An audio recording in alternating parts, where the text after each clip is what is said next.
going to stand in for him, but he seems to be temporarily MIA. So I'm thinking we could probably just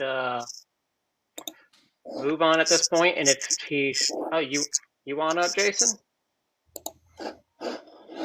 You guys good with having Jason up here? I'm good. Yeah. All right, we'll let Jason adjust.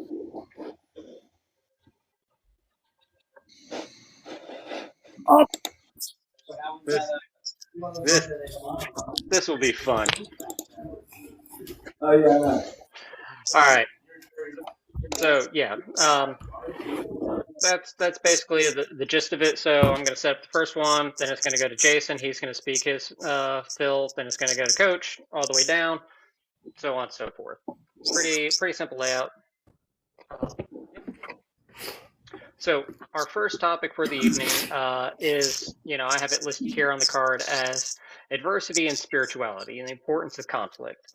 And so something that many people have, noted about our world is that adversity fosters many things, from growth, ingenuity, development.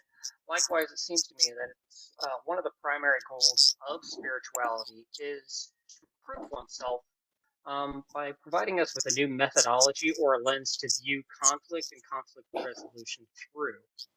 Like for me, example, my kind of gateway into Nordic paganism was, the Havamal, and I specifically used the Havamal to kind of reframe a lot of the conflicting situations I was finding myself in. And I figured it would be a good starting point to just kind of discuss how Norse paganism or Norse pagan spiritual mindsets have helped you to overcome obstacles in your life.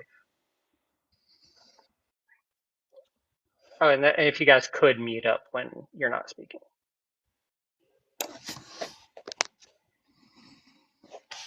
So, Jason, it goes to you.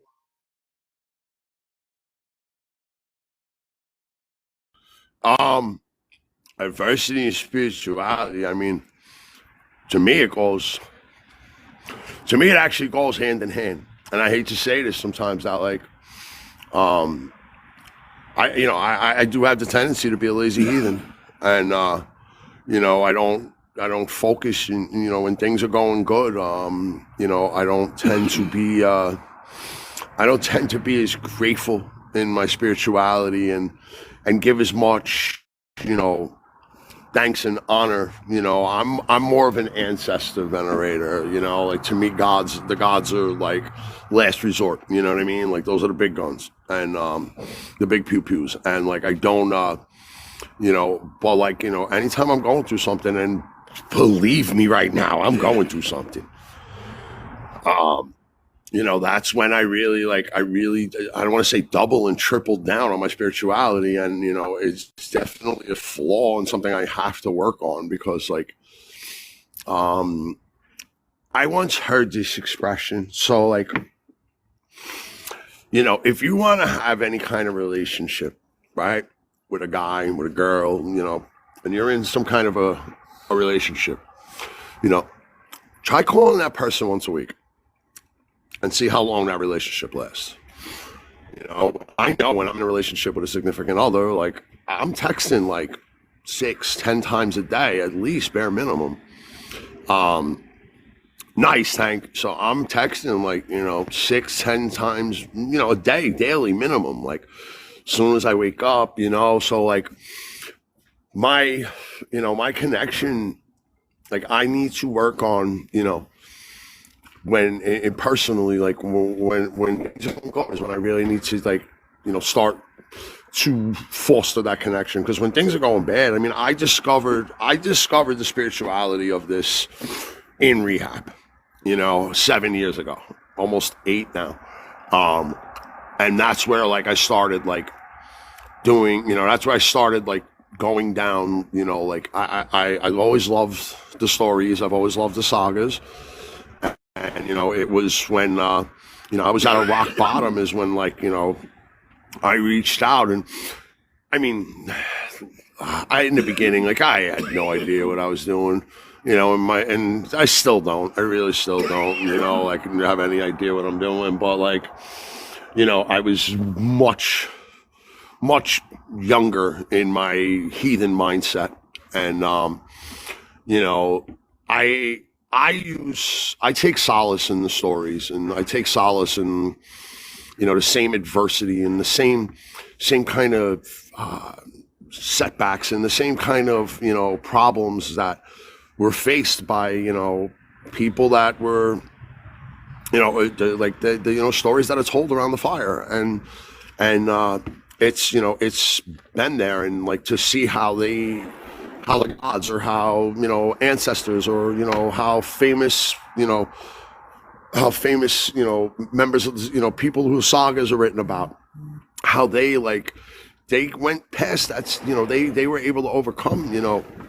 Yes, absolutely, it was ancient, but it was the situation is ancient. It's not how am I going to cross this river by the bridge. Now it's how am I going to cross this proverbial river, and I tend to, when I'm going through stuff, I tend to lean, what up, Scott? I tend to lean harder in on my spirituality, which, like I said, it tends to be, I look at it sometimes, I look back on it, and I'm like, yo, I'm lazy with that. When things are going good, I should be honoring in gratitude, in a spirit of gratitude, in a spirit of thanks. And,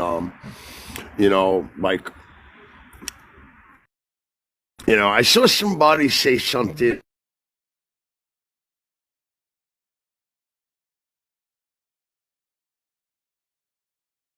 The meal, they were just showing gratitude for it, and somebody was like, oh, that's so Christian or so Abrahamic, and I don't think it is. Thanking the land and thanking the life that gave, and being grateful that a life gave you life.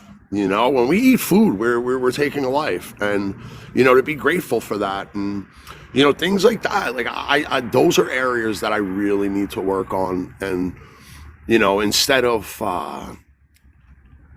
trying to gain what I want or what I desire, you know what I mean, and look more at my needs and more at what can, like a JFK, what can I contribute, and that's just me. But I think conflict is growth, though. No matter what, you can't grow if just even going to working out, you're not building muscle when you're lifting weights, you're tearing your muscles down, and so when you're you have to go through conflict in order to grow. You have to go through turmoil and change, and trauma. Those are the things that make me anyways grow. That's what makes me, look at things in different lights. And, it's this path just saved my life numerous times. And I can't tell you, I can't express my gratitude for, I hate to say the word religious freedom, but spiritual freedom. I can't express my gratitude for that, and, I believe that if, it's in the Havamal that the man who stays out of the fight may live longer, but did he really live? I'm paraphrasing that stanza, but yeah, we know you like food, Looney, and it's just that's that's my take on that. Without growth, when I'm going through it is when I start reaching out to my ancestors, or I start really buckling down and honoring gods and things like that, and honoring the gods. And I should probably do that more often. That's just me. I'm gonna let Coach go.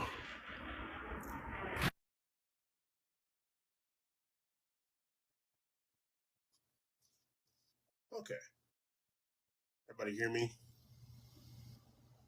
Cool. So on my part, when it comes to adversity and spirituality, um, my probably going to say this a lot, and I do say it a lot daily. My entire life has been conflict, adversity, hurdle, knock your ass down with a bat, and okay, try and get back up again. That has been my entire existence. How old am I? 29 years. When it comes to my spirituality now, I feel a lot more connected to it because now it gives me strength instead of my strength, triumphs, and things being taken away from me and given to some other being or something. Now I'm actually proud of what I do, and I'm not guessing, oh, well, did I actually do anything, or did some all-powerful something or other come down and make me do it? No, this was my strength, my doing. It's something that I did. Without conflict, without that adversity, I wouldn't be the person that I am today. I wouldn't be able to sit here and talk with you and, have these conversations and show people and tell people about, who I am, what I've gone through, and how it's made me a better person. None of it would exist. With my spirituality, a lot of it is first the land, then the ancestors, then the gods. First the land, because love being outside, love nature. Second, ancestors I've adopted, so I'm finding that as I go along. And then the gods, like Savage said, last, but big guns whenever I need them. But spirituality and adversity kind of, do go hand in hand, because with adversity, you turn to your spirituality, and with conflict, that creates the adversity, which in turn creates the spirituality. So that's how I see it.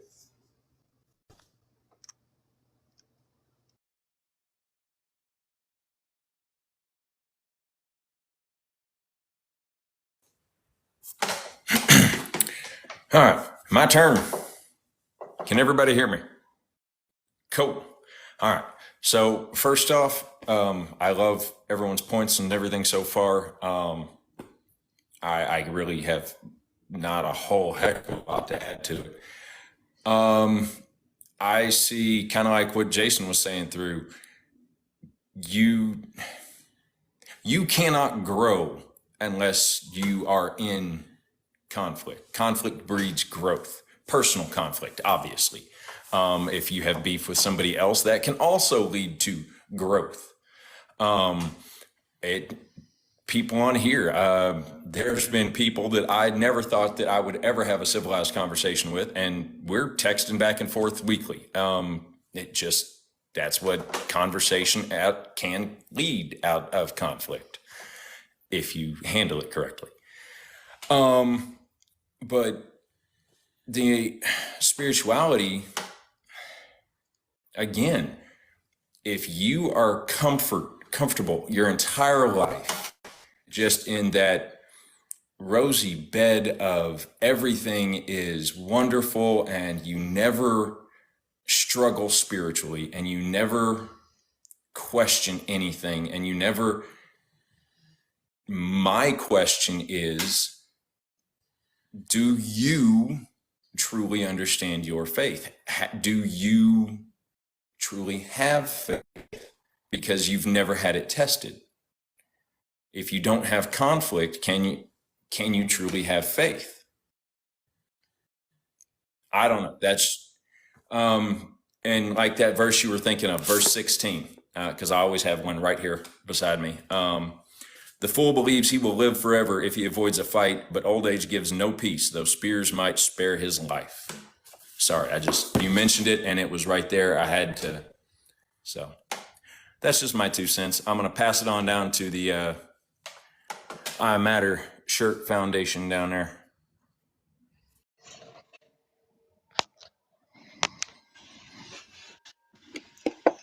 Can we just call you Carpe still?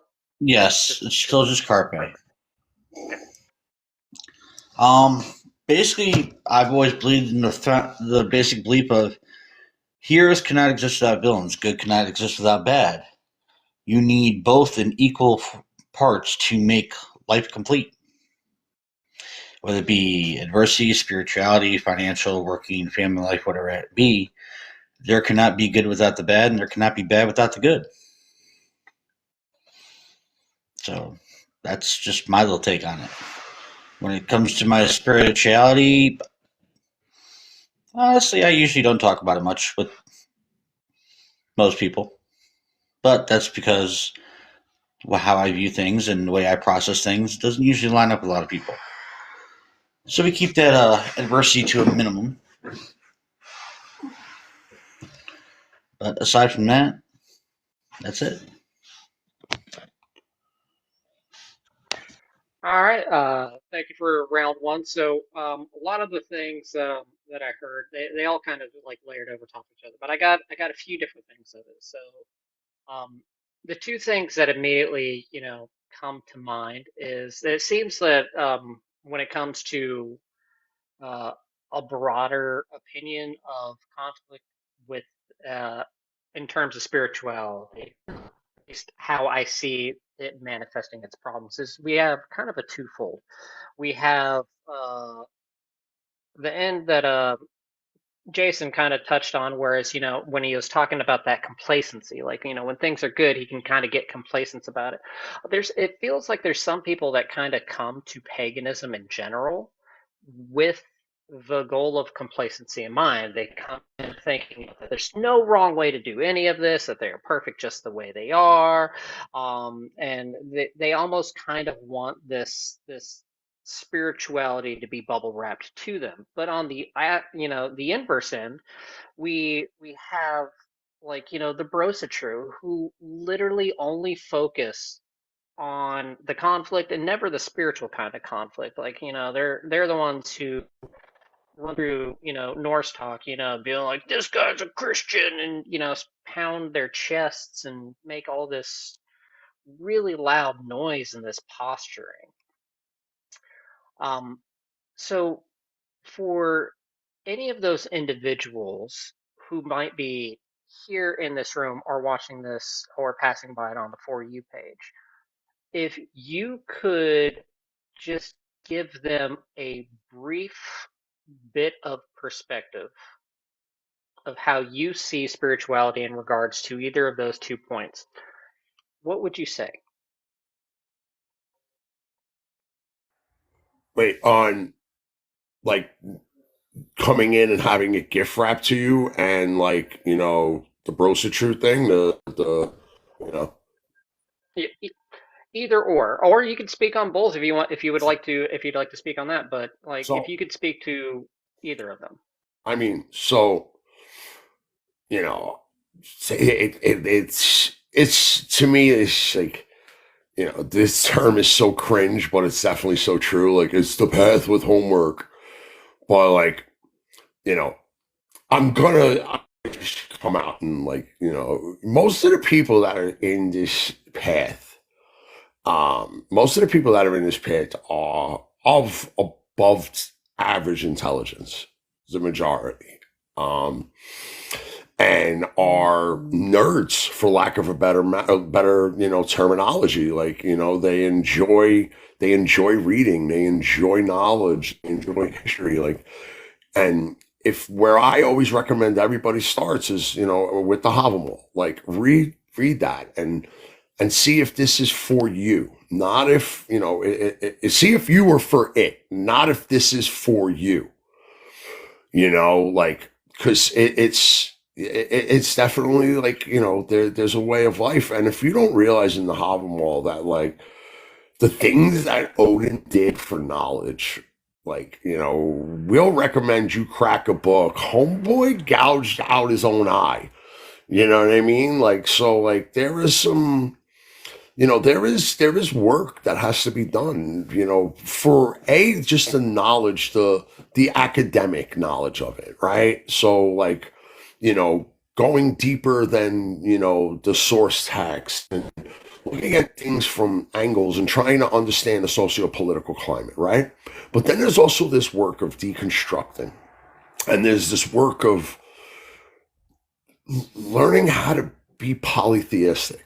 We live in a monotheistic society, and it's against what you've what, at least for me, it was against everything that I was taught my whole life growing up. Like I came up, I was raised in Catholicism, and I was raised with, the one true God, and that, and these hard lines between black and white. And there's just so much shades of gray in this, and, a different. And as far as like with the brositru, like, dude, we've always made fun of that shit with me. You know what I mean? Like, I'm Chuck Norris from Norway, New Jersey. Like, we make fun of that all the time. Like, me and Eric are always screaming out Jim Tan Havamal, because that's what you do on the Jersey Shore, And, like, I am somebody that, like, enjoys the more, like, air quotes, bro side of it.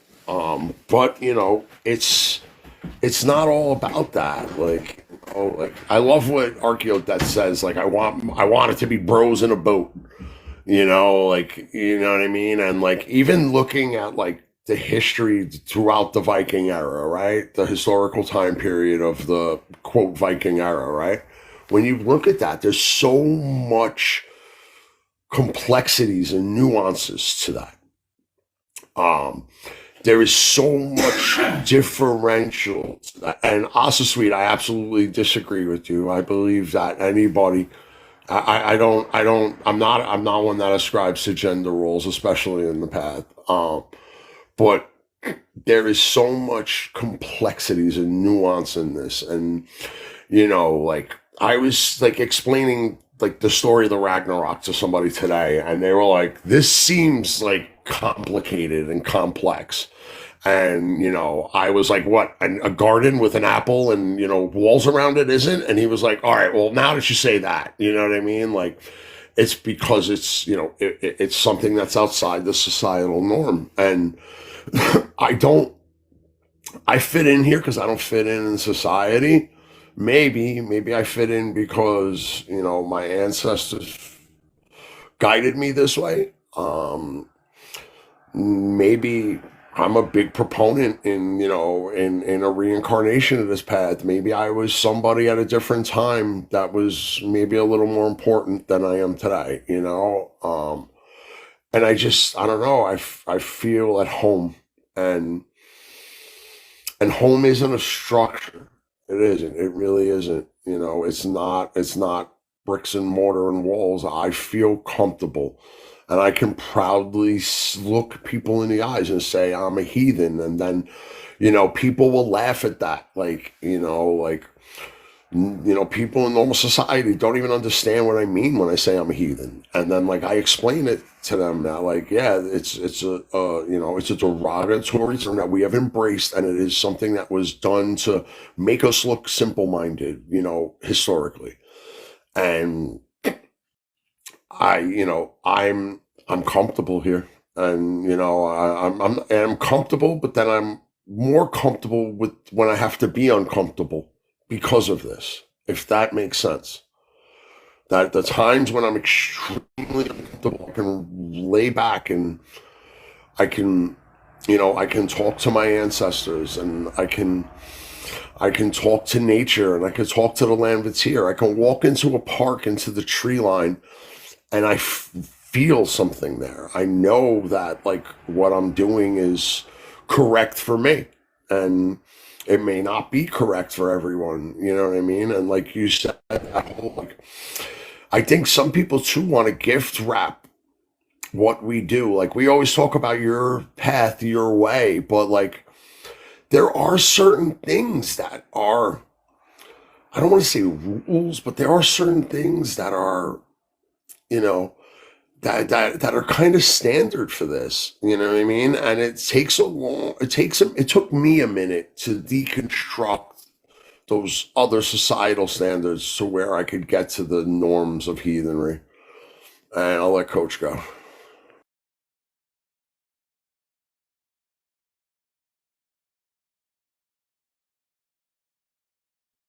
Sorry, didn't mean to do that. Sorry about that. Button. I have to agree that you notice a lot that come in that they really have this kind of gift wrapped mindset on things. And they think, okay, I'm here. I'm just going to do it this way. I'm not going to read anything. I'm just going to do it. I was always told that, this is the path of the homework, read, figure out if this is the right thing for you, and go from there. I'm much like Jason, where I'm comfortable here, and I'm also comfortable with the uncomfortable. Being here, I have become a lot less afraid of facing and talking about what I'm feeling. I don't care. I don't panic about, oh shit, am I doing this right? Am I saying this right? Am I doing this right and doing this right by this book? Because if I don't, then I'm going to burn in a lake of fire. I'm not going to see my parents ever again. And I'm not freaking out so much about that. What I'm doing is I'm finding more and more pieces of myself, picking those up, putting those in place, and moving on and going forward. And I'm facing the things that make me uncomfortable, and I'm actually dealing with them instead of, oh, well, no offense to anybody here, but Sky Dad is going to save me, and it's going to be fine, and he's going to take care of everything, and da-da-da-da. No. I'm actually able to face those things and deal with them and actually be happy. I mean, there are things that I haven't dealt with, still working on it, but it's coming.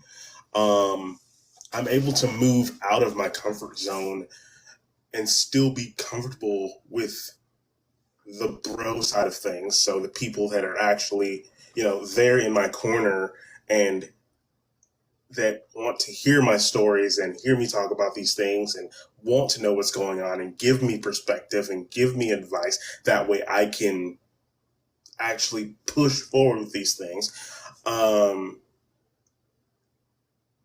It's been great. It's been amazing. And the same thing for me when I go outside. Then I just talk to nature, or I'm just wheeling around and I'm just talking. I actually do feel something, and I actually do end up getting perspective or ideas for whatever I'm going through. And then when it comes to the whole bro satru thing, I've never really understood that, because it seems a lot of seems very Christian to me. Because in certain parts, if you were to find out to not be a true Christian, you got outed. Like it was widely known to the whole church and probably your whole town about what you were doing, what you were practicing, and that it was not the real thing, and it was not the right thing.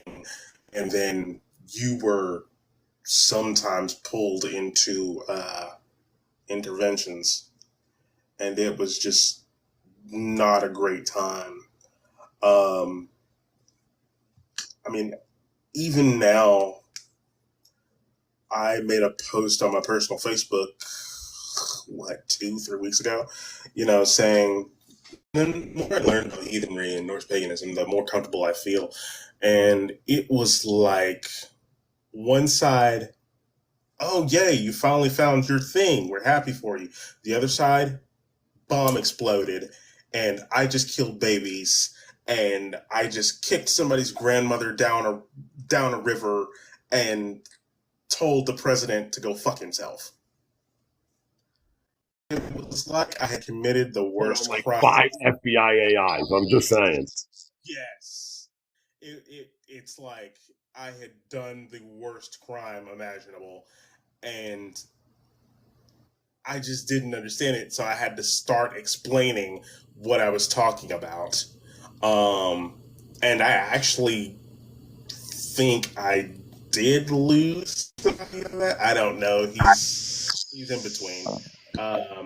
But yeah, I had to have a whole conversation. It was a whole argument. Well, not argument, but conversation. What do you get out of this? Why did you do this? You were never like this. You know, in college, you were this, this, and this. And I finally just had to put my foot down and say, in college, I was trying to figure out exactly who the hell I was. Trying different things at the same time, and trying to figure out what the fuck was going on with me. Um, but, you know, what do I get out of heathenry? Well, what do you get out of Christianity? Well, I get this. Well, I get this. Well, this sounds like it's the exact same thing. Why don't you turn to Christianity? Well, if it's the exact same thing, why don't you turn to heathenry? And I don't have this conversation anymore. But yeah, that's my 2 cents on both parts of those things.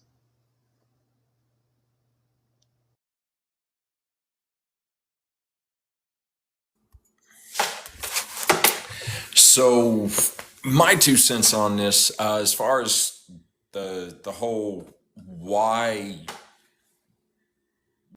pagans, heathens, anybody outside of Christianity really can find peace, happiness, strength. It's honestly really simple, and it comes from, and no, please don't anyone take this the wrong way. I mean no disrespect towards Christians whatsoever. It's just the way their mindset is versus the way other people's mindset is. In Christianity, it is something goes wrong, and I hope and I pray that Jesus and God and they will fix it. And if they don't fix it, then it was God's plan that this happens. And that was one of the worst things I ever heard after, I mean, literally the day after my mother passed. Hadn't even put her in the ground yet. And I'm being told it's God's plans. Thanks. But the reason I honestly believe everybody else in the world has that strength to move, get your butt out of the screen,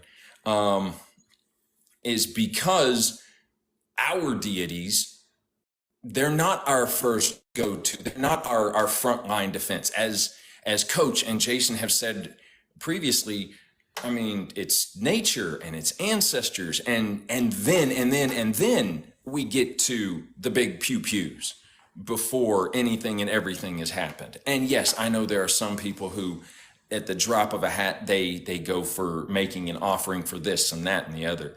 And that's fine. If that's what you want to do, if that is what you're called to do, fine. I have no problem with that.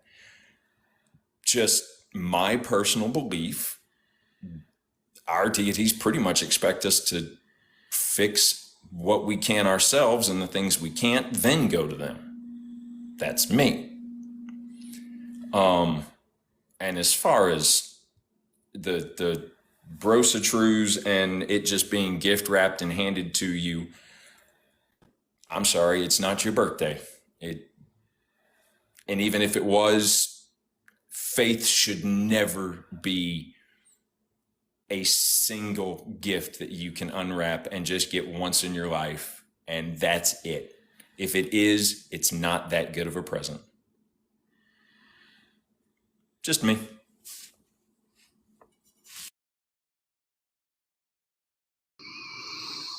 Well, now how do you follow wisdom like that from you three? All right, I'll give it a shot. I was brought into the faith by a couple of good friends. Not so much as invited, but listened, observed, learned, sought knowledge on my own, asked questions, And whenever I join Heathen Lives, a lot of times I'll get asked, well, what makes you a heathen? Like, I can't really tell you. I know what I believe in. I know what I try to follow, what I try to do. I try to reflect my actions as such. Some of the guys on here can testify to that. To me, being a heathen is being who you are without worrying about what everybody else thinks. Now, that should be a normal human trait, but sadly, that is not the world we live in today.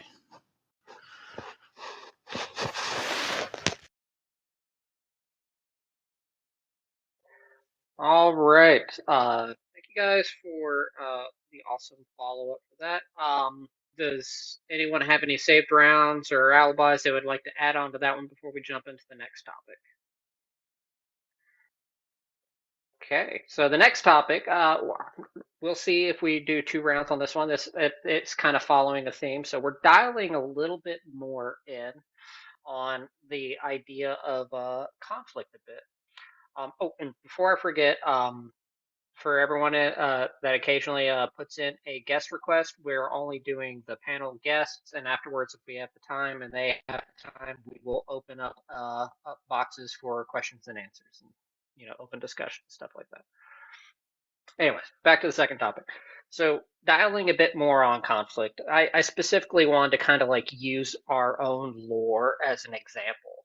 So humans in general, we tend to annotate only our trials and our triumphs. Like when you open up a history book, you see our great achievements and you see our wars. But when you look at like our lore, like we have our sagas and they account for some of that kind of conflict as well. But you also see a great different spread of problems. You see a lot of like battles of wits. You see the gods going against the forces of nature and like old age. And not all of these conflicts that they're going into are they successful in. They don't always come out on top. And in that is the moral of the story. There's the point of the story. So as heathenry starts to grow and paganism starts to grow and people start coming back, we see a lot of people really trying to connect to their roots, try to connect to that old kind of mindset. And it seems to me that in today's world, there's a very obvious correlation between, the narratives, the stories we tell, and, how humans perceive things. Like, you can release, groundbreaking award-winning movies and people will never be able to look at, certain subjects and topics the same way again. Do you think that stories in the spiritual context, like we have with our Eddas, do you think those are going to play a significant role? Because to me, they are very significant, and we see certain individuals like Jason Savage here, who is tackling some of these bits of this information and revitalizing it with more modern language. Things that I think are really beautiful. Which, by the way, if you haven't picked up his modern Hobble book, go do it. It's on Amazon right now. Little plug for you there, Jason.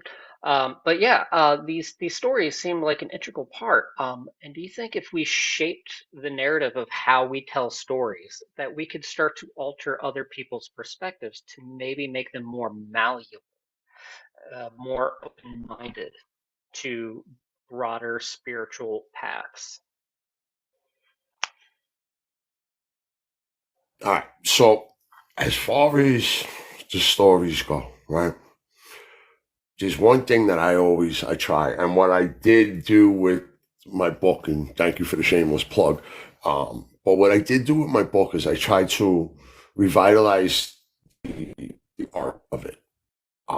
If you've ever had the pleasure of listening to Gooms, read it in the original language, it rolls so beautifully. And it is amazing to hear the Old Norse being spoken, because you understand now from the cadence and the rhyme, even if you don't understand the language, that it is poetry. And we seem to, a lot of it, I feel that for a while I did that. And, Kira definitely is the one that like reopened my mind to that like, this was art. Like this was, that's why it's like, I can read one passage from any one of the stanzas in any one of the sagas or in the Eddas, and I'm going to get a different feel from it. And someone else may read that exact same way and they get a different feel from it. And there's a lot of, that's why it's called the poetic Edda and the prose Edda, because it's written in a poetry. And I feel we tend to forget that because we're so on the literal translation that we're forgetting what the emotion that it evokes in us. I know when I was early on my path, somebody had told this to me, and it didn't make sense really, but it was, the seed was planted and it clicked, and now, like, this is the way that I do heathenry. The story there, so that we know the mistakes that the gods and ancestors made before us, so we don't have to make them. Like, a lot of times, like, and like you said, like, yes, there is amazing actions and deeds and honor that is done there. But then there's also, if you start looking deeper in on the surface, what characteristics, what part made that incident happen? For example, one of the things that, like, is so venerated in the stories, right, is the binding of Fenrir, and Tyr fucking stepping up and putting his sword hand, his right hand, as it's described in the story, into the mouth of the wolf. Pretty much, that's been debated, but pretty much knowing that there's a possibility, at least, that he would lose that hand. I mean, he was there for the commissioning of Gleipnir, so he knew that how strong it was, and that this was a strong possibility that I would be exchanging my hand for this, right? So now that's this great honorable deed, right? But people fail to really look at it and say, you know what? His ego got him fucked up, and his pride kept him there. Because when no one would step up, his ego said, you have to step up. And he stepped up, and you're like, oh shit, I can't back out of this now. Even though this may mess me up, So, like, there's both sides in the duality of it when you start to get into a deeper level. And every time, I hate to say it, but every time I read Avamol, even if it's the same translation, I could read the Crawford or the Larrington translation, right? Which are the most modern translations we have using the most modern English, right? And every time, it's depending on where I'm at in life, one stanza can have so many different, a different meaning. Like, be in a place where you're mad and read 127 and give it no peace. Give evil no peace. And then be in a place where you're chilled and you're laid back and you give it no peace of mind. Meaning that I'm not going to allow it to reside and live rent free in my head. And that is where, like, the beauty of the emotion of the stories comes in. And I think I know there are times where I fail to realize it, and I want to argue the semantics of this one's translation or that one's translation, or, it could be read as this, and forget to just read it for the essence and read it for, and read it for the beauty of it, like, yes, I could look at the Mona Lisa and say that these strokes made that smile beautiful. But why does that smile elicit such a response in me? That's where I think where I meet my personal path. Like, that's where I need to focus in it, like the music, the art, the emotion and the beauty of it, like, yes, I have this deep fucking well of technical and academic knowledge on the path, but, like, how does it make you feel?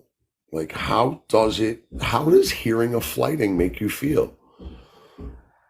And that is where a lot of the beauty of this path lies, in my opinion. Coach, you're up.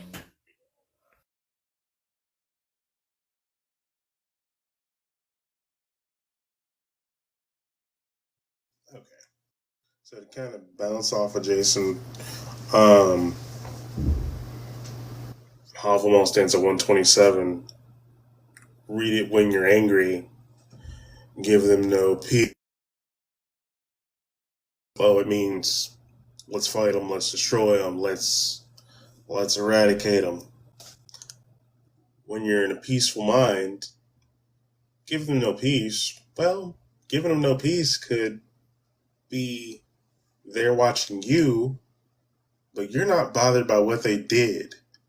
So now In their head, they're running around spending 1,000 miles trying to figure out how to affect you, and you're sleeping peacefully at night, not breaking a sweat over the bullshit. I think helping to make things a little bit more malleable to where people understand it better, and that way they can understand our past better, would always be a good thing. I will always be up for that. Because one of the things that did draw me in were the stories, and how reading them, there are these godly beings who are not perfect. They make mistakes. They do stupid things. It just made it feel like they were more connected to me than the Christian God ever was. Sorry if that's wrong to say. Sorry if that's mean to say. But it did. It did. And it really pulled me in. And it just helps me to further find my place here. And sorry, the comments are also right here in my face. Do you think that will stop that? The haters will always be there. Yes, they will. But by doing what we're talking about, you could always lessen it. It can always be less. And no one's saying we have to make them accept us. I mean, if we can help them understand it, that way they can make the choice for themselves. They don't have to accept it, but if they understand it, that makes a world of difference. Sorry.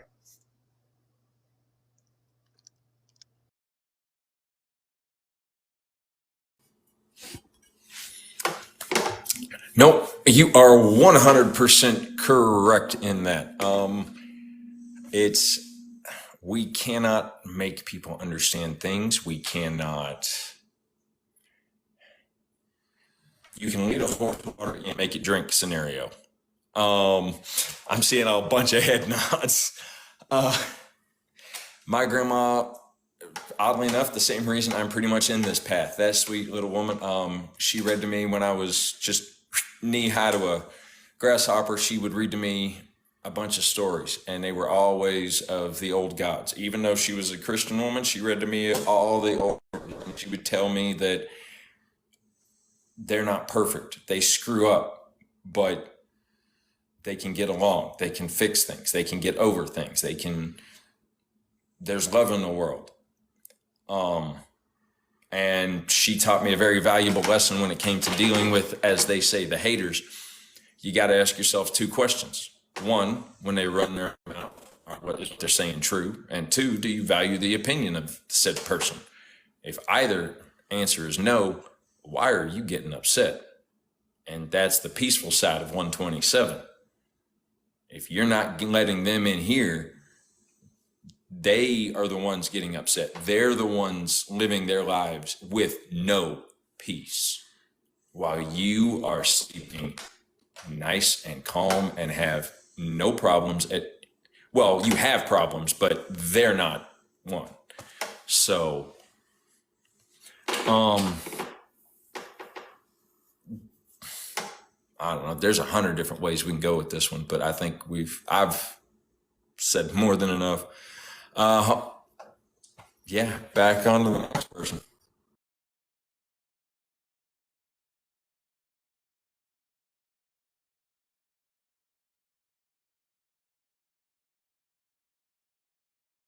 Carpe, you there?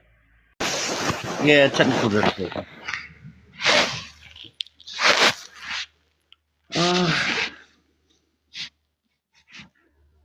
Going back to what I said originally, you can't have the good without the bad. I mean, honestly, if there weren't Karens in the world, who we had to watch and laugh at? But people are going to hate. It doesn't matter what religion you follow. People are going to hate on it. There's people that hate on Christianity. There's people that hate on heathens. People that hate on Islam. It comes to the point where if they don't understand it, they're going to hate it. So if we can offer them an understanding of what we believe in, maybe they'll come to terms with they're not the center of the universe. Sounds far-fetched, but It's not so much respect and admiration that we need from people or acceptance, it's understanding. And it's been said in many movies, many lines, people always fear what they don't understand. So we can help gap that bridge or bridge that gap, so to speak, then maybe there'll be a little less hate about it.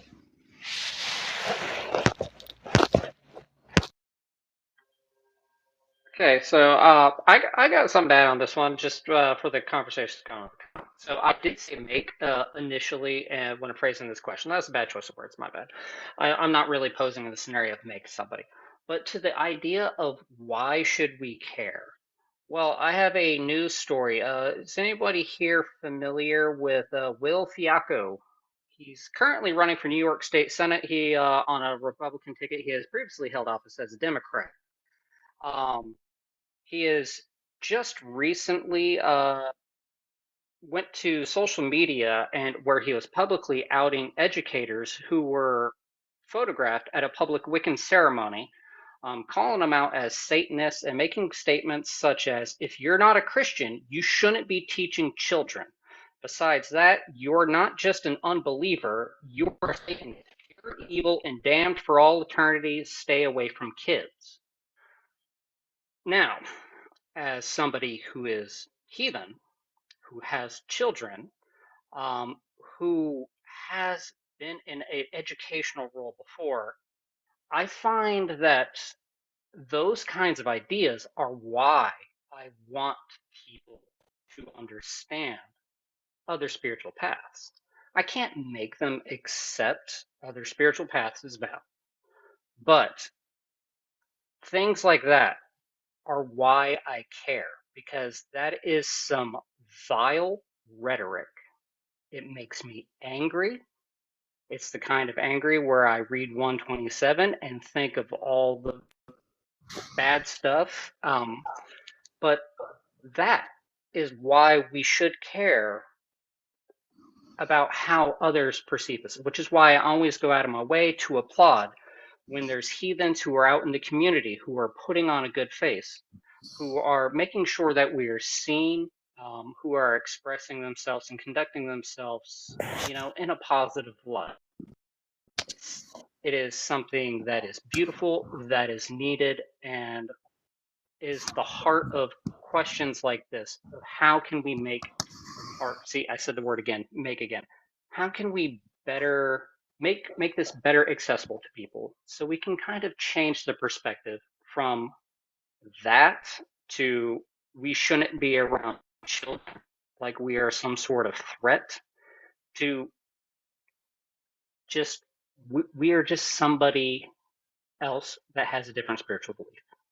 So if you guys have any thing you would like to bounce off of that, we can go for that, or we can change subjects.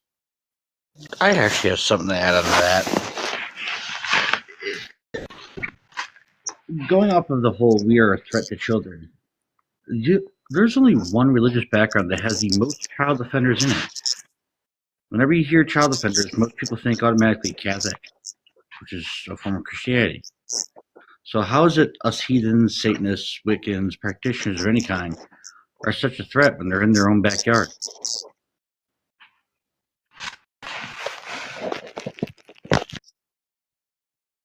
There is that.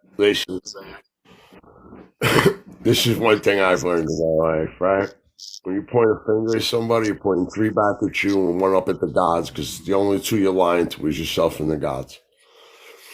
And anytime people want to point fingers at that, you just said it perfectly with that. I don't want to touch on how the church touched kids type thing.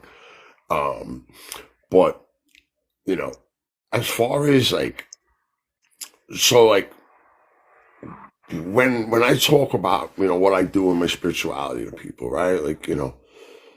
And I sit there and there's times where I just literally my boss, he's very intrigued by it, and he was raised, traditional Christian, suburbs of Pennsylvania and stuff. And he was like, he's like, kind of like the Marvel things. I said, no. And, explaining to him like kind of, the animism, and started talking about like, the ancestral venom.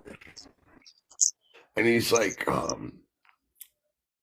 and he said something. He's like, I can't even wrap my head around it. I said, listen, do you have anybody in your family that's passed on? Uncle, parents, He's like, yeah. And he said who it was. I'm like, do you have pictures of them anywhere around your home? And he's like, yeah. I said, you do the exact same thing I do. I just do it in a different way. And that right there bridged that gap. And, we do have this, there is this societal stigma that comes with the word paganism. And for years I thought it myself, like, oh, those are the people that worship the devil. I mean, I didn't have anything against it. I just, that wasn't my thing, and the more I got into heathenry and the more I realized, how this was my thing. I mean, things like that make me pissed off. Like, we had a member of our community, not even 2 months ago, reaching out to the community because his child was in class, and his child, they lived in a part of the country where what we do is really frowned upon, and his child was literally being failed because of their spirituality. And these are the things that, like, this is an issue in our community. I mean, this is an issue that we face. And it's another one of those challenges and those adversities that we face. Like, I used to be the whole thing, like, Christianity, like, wiped out paganism or went after it. No, it financially hit it. Like, the more I learned and the deeper I got, like, there was no, like, Mandalorian purge on paganism in Europe. It was bribery. And, there was definitely greed and solace, and, I mean, there was greed and wanting to, land grabs and that kind of stuff that was involved in it. And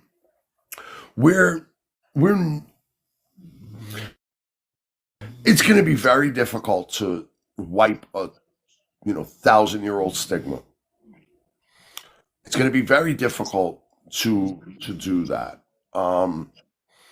Now, like, I mean, one of the things that always makes me laugh, and, like, I always say this: the weeds will take care of themselves most of the time. But what makes me laugh the most is in the Holy Quran, when they speak about the infidels, they're not speaking about Christians. They're actually speaking about pagans in that area. But in modern times, that quote in the Quran has become such a point of contention that it is literally fueled wars. So kind of let them rock, because, like, that Republican politician, it's probably going to come out sooner or later that he's not doing something that's very savory, like, yes, we have something that we're up against, and there's been a few creators and a few of us that have gone behind the scenes and trying to out this without having accounts Thanos, and how to approach it, But if you're in the chat and you don't know what this is, I urge you to Google Project 2025 and to look into that. Like, but that's not only for just paganism, that's anything in this country that's not Christian. So, like, there are, like, agendas, and there are things that go on that to try and, vilify us and demonize us and treat. So once again, I go back to the Havamol, like, treat people with hospitality, give them a place at the fire. Where is the guest going to sit? But don't leave the house without that thing on you. Don't cross the field without that spear. Like, it's, that's where, like, this ancient wisdom is still relevant today in modern times. We're We're never going to get rid of the haters. It's been going on for thousands of years. It's not something that's going to overnight. I can't tell you how many times I've been told to repent in the 1 year that I've been creating content. February 8th, this Thursday, will be a 1 year anniversary of me creating Norse Pagan content. Because I didn't set out to be a Norse Pagan content creator. I'm a content creator that's Norse Pagan. And I saw that there was a lot of misinformation. So like, I was like, all right, you know what? There's some things that need to be cleared up, and there's some things people need to get some education on this. And I can do it. You know what I mean? I definitely have the skill set and the knowledge set to do it. Right, exactly. So like, you know, there's a lot of misinformation within our own community to each other, never mind to the greater community at large. And education is the only way to do that. And I'm not somebody that's going to say, like, the only way to get rid of hate is through love. Like, no. Like, be ready, be ready if necessary. But otherwise, like, just go about your business. They're going to jump in your comments and tell you repent. They're going to get into these whole things, and you're going to get pseudo intellectuals and pseudo academics. You know what I mean? You're going to get Dan McClellan wannabes, and it's a part of the adversity that we have to deal with. And that's about all I got left on that. Anyway, I feel like Forrest Gump when I sign off, and that's all I got to say on that. You got anything to add there, Coach? Just shortly, as a college instructor and as a staff at a college, I deal with students daily. I see students every day. I teach 2 classes. My students, they tend to be very inquisitive when it comes to seeing what's around my neck and then what's on my bookcase at work, and what book is in my hand at the time.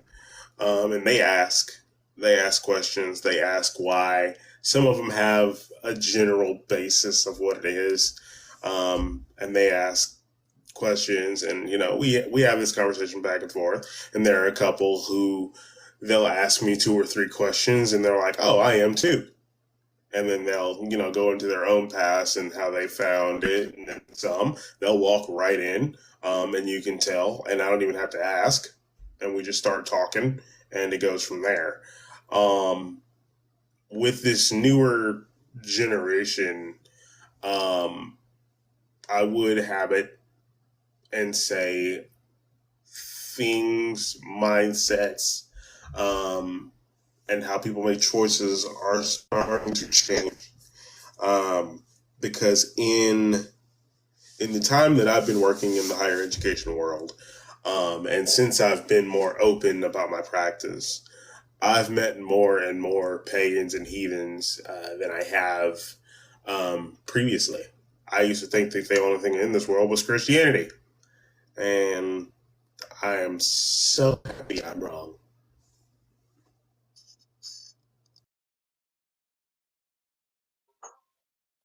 All right, so we're going to go ahead and move right into the third topic, which I'm sure is the one that people probably were waiting for us to discuss.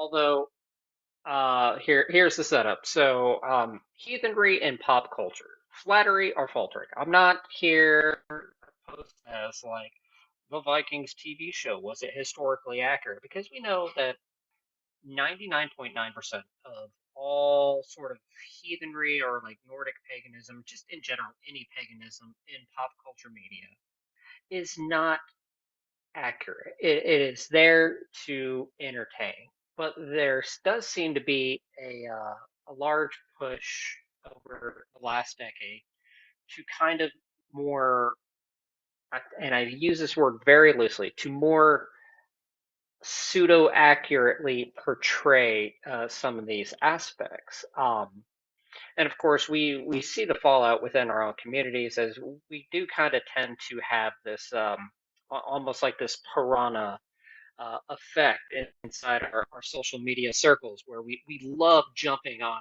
people when they come in and they're very clearly influenced by this. But when you see things like uh, say the Elder Scrolls, like they released Skyrim probably like 20 years ago now, but they're probably going to release 5 more versions of it. But the Nords in that game is based off of Nordic, Nordic culture, like the Viking era kind of esque, and you can actually see a lot of symbolism and nods to that, and in the lore you see a lot of the mythology there. And then you could even look at the Vikings TV show or like all these other things. They're trying to show this kind of love for the mythology and the culture, but a lot of times they don't really take into consideration those who are practicing the living spirituality of it. So I was just curious, with taking all of that, is it historically accurate? Is it true to the source off the table? Do you find those representations in media to be flattering and endearing, like they're trying to appeal? Or do you think they're causing more harm to the spirituality?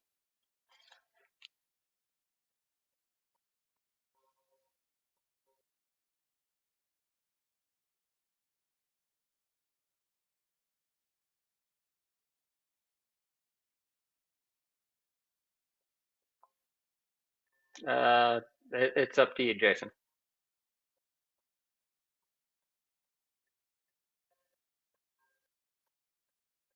Did my feed freeze? I see Coach moving. Did he freeze? He might have froze.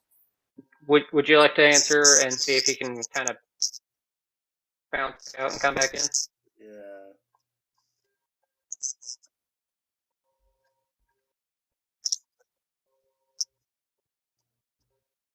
There he goes. Okay. Oh, there he is. There you go. Want me to go ahead and answer,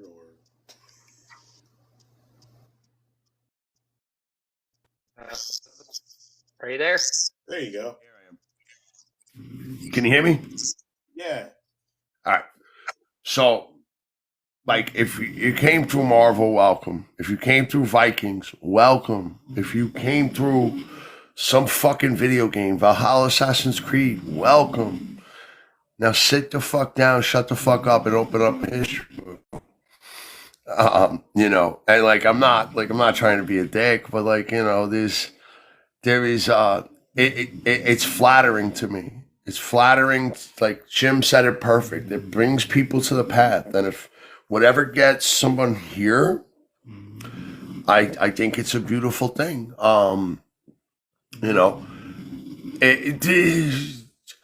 Does it bring some people that like it's a phase? Yeah, I feel it does. I feel like some, the midlife crisis motorcycle or Corvette type thing. You know what I mean? Definitely does occur. But like, as far as like some, like, listen, let me tell you something. I cannot watch that scene in American Gods where Odin is like, I go by many names. And he like literally the gallows, the one-eyed god, the glad of war, Grimnir, the grim one, Grimoire, and like he goes through like 10 names, and like he's like, I am Odin, and the like skies open up, dude. I get bricked up every time I see that. Like they like I can't even like So like yeah, it's flattering. It's flattering that that my spirituality, and it's part of the reason that I came, is such an entertainment and beauty to it. That Hollywood recognizes that Marvel Comics recognizes that there is such these beautiful stories and life lessons in there, and that, yes, it's flattering. Can some of it, well, it is very dramatic. That one part is the best. Like when he's like, I am glad of war. I was like, oh, my ravens are in thought and memory. Like, yeah, bro, they nailed that scene. But, like, yeah, it's flattering to me. Like, but then, you'll have people come in that watch, Thor the Dark World, and they know all about our mythology. You know what I mean? I like adaptations. Like, I love that shit. Like, there's a show Ragnarok on Netflix. Like, it's pretty freaking dope. Like, I like that shit. Like, one of the plans that I have for a book, one of my books that's coming out later on this year is, I am telling 4 of the sagas, but I'm using like a modern crime crew in the Bronx. So I'm telling the Binding of Fenrir, Baldur's Dream, fucking the Locusena, and Ragnarok. I'm going to be combining those 4 stories and turning it into a more modern, a modernized thing. Like, instead of Balder going to Helheim and unaliving, he's going to be in a coma in a hospital in Hell's Kitchen in Manhattan. Like, I'm going to use, and it's not going to be Balder, it's going to be Barry or some, so like there's, I love that kind of stuff. I love that. I love when, I don't want to say recycled, but modernized. Like, I love that. It's done in a lot of religions. It's not just ours, like, fuck, they got a whole ass channel for Christianity. Why can't we have something like that?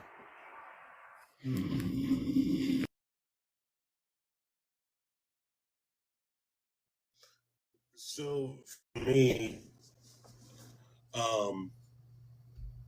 my first hearing, of this path was from another friend of mine that I went to high school with, and we reconnected. Now I've played Assassin's Creed Valhalla. I never really watched the Thor movies, and I played both Thor games. If that's what gets people here, awesome. I just really hope that they are, ready to read and learn, the differences between what was in those games and those things versus, what our lore states. I think it's really cool. I wish we could see more, especially in the the video game world. But one thing that I kind of worry about when it comes to the TV adaptations and things like that is the ones who come along and they don't like me. It's those ones that I have a little bit of a with. Because some of those, they'll come in, they'll barge in, and they'll start running their mouths, and they won't shut up long enough to learn anything, and eventually they'll make an ass out of themselves. But they'll come at me. Well, come at me. I don't give a shit. What are you gonna do to me? I'll make fun of you better than you can of me, because the only thing they can make fun of me about is the eye thing and the wheelchair thing and the legs. Guess what? My closest friends have been doing that for over 20 years. So you're not me.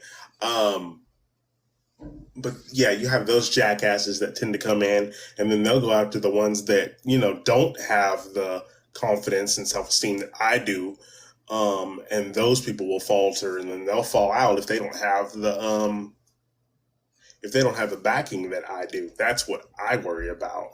When it comes to heathenry and pop culture, because oh no, all heathens were white and straight and blue-eyed and blonde and none of them were black or crippled or da da da da da, unless Ivar the Boneless. I think there's a good mix between good and bad when it comes to that. A lot more good than bad, but it's still there. Whatever gets you here, that's what gets you here. I'm not going to judge that ever, because at the end of the day, we all had to start somewhere.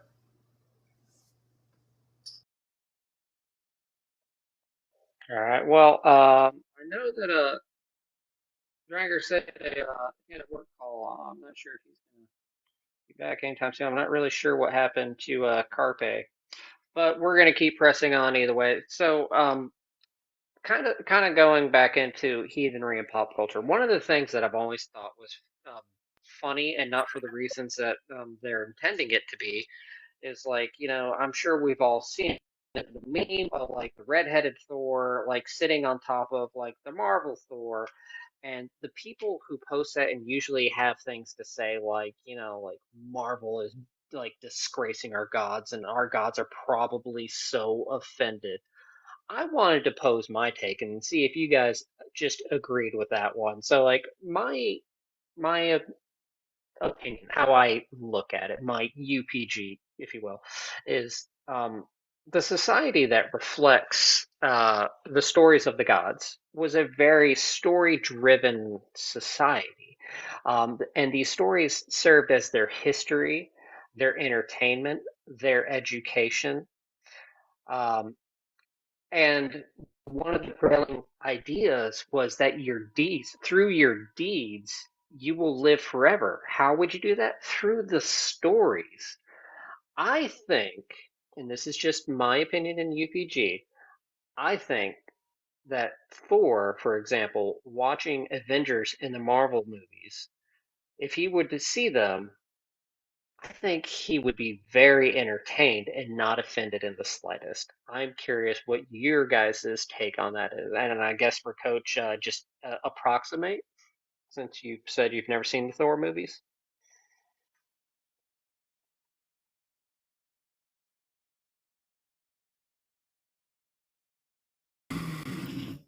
Let's just put it this way. If I was Odin and Anthony Hopkins was playing me, I'd be honored as fuck.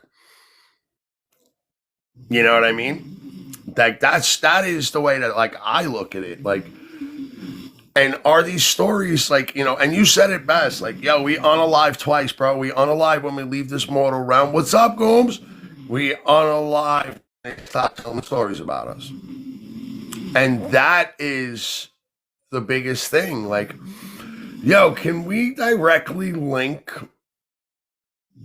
the resurgence and the growth, explosive growth in this path of the last decade? Can that be directly linked to the Marvel movies? I mean, I haven't done a freaking I haven't done a census on it, but I'm pretty sure if I got people to answer it honestly, I could definitely provide some information that would, some data that would support that. Did Vikings, you know what I mean? Like, obviously Vikings had a lot to do with the growth of this. And how do I know that the show Vikings?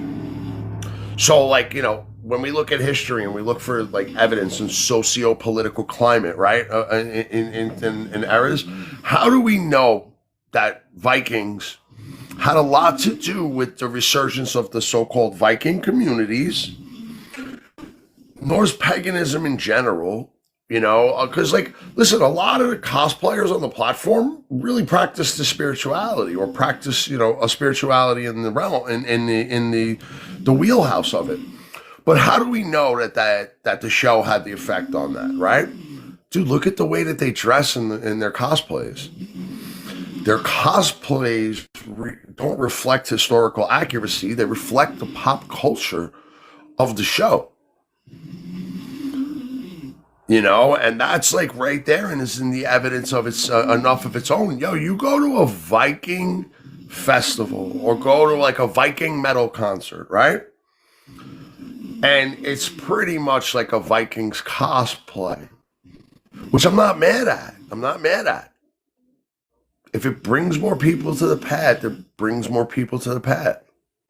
You know, and one of the biggest things, one of the biggest honors in my opinion, is when people tell stories, and you can't honor the gods more than that.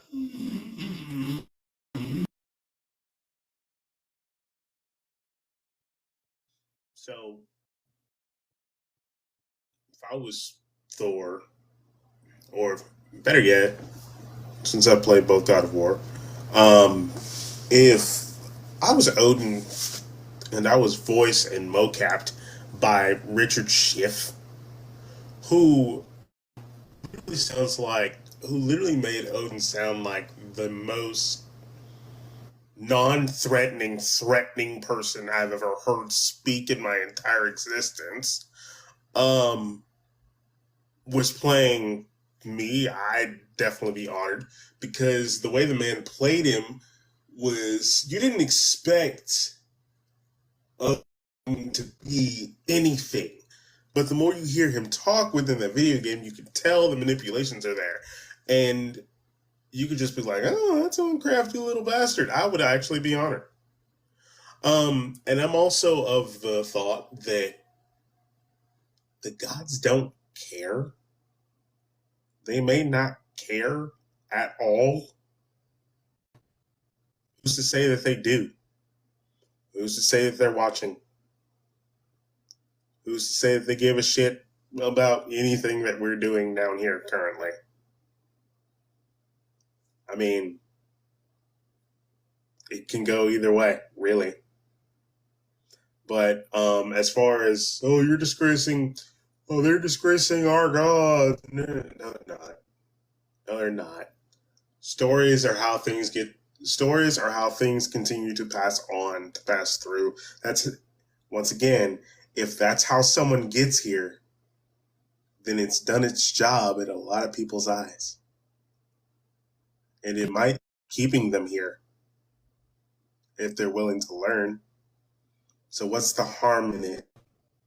It might just be hurting you, not everyone else. You might have that opinion, not everyone else. Let people have their fun. Let people play their games. Let people enjoy themselves. Life is too damn short. Stop holding so tight and relax. And the other thing with that, like little Billy from South Bend, Indiana, that grew up in the Bible Belt, knows who my fucking gods are. I was at least aware of them. You know, so there's an awareness that's brought there. And when my saga gets told and put on a screen, like the only man in Hollywood good looking enough to play me is Brad Pitt. So I just want y'all to remember that, all right?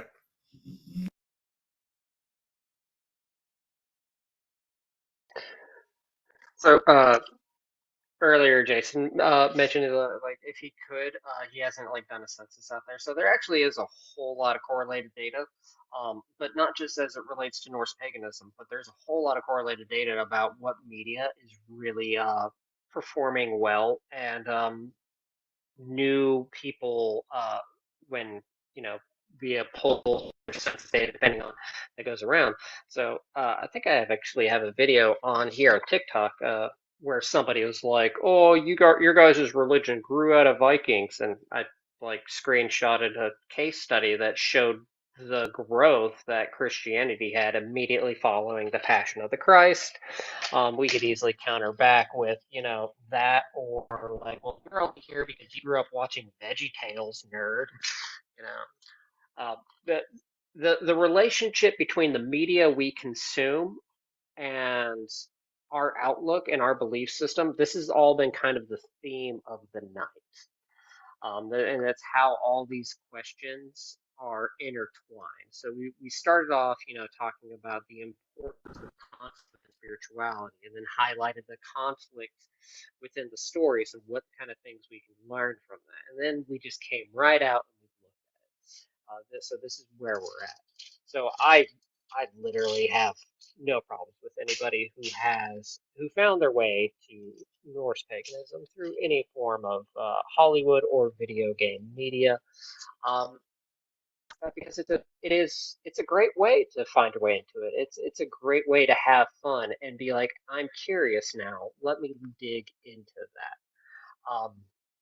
And a lot of people might just be passing through, but if we can keep just a small percentage of them, then that's great because that small percentage is the ones who did stick around. I'd rather that kind of attrition rate, if you will, because 3 years from now, the people who are still around, I know are people who have stuck around to do their homework. But in getting to that point, we find there's a lot of inner diversity within our community.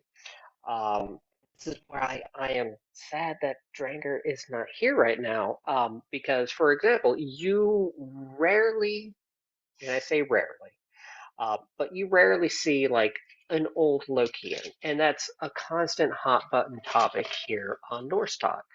Um, for me personally, I I reserve the right to work with whatever spiritual presence I want to, that I feel is going to be the best one for that situation. If it's fucking Loki, then damn it, I'm gonna do it. I haven't gone there yet because I don't tend to go to the gods for things like that. Like that's just not how my practice works, and that's me. But you got people who do have that practice, that kind of practice. And I find a lot of times when these we are in a room with somebody who is very vocally an opposition to heathenry or paganism in general, we're the best of fucking friends.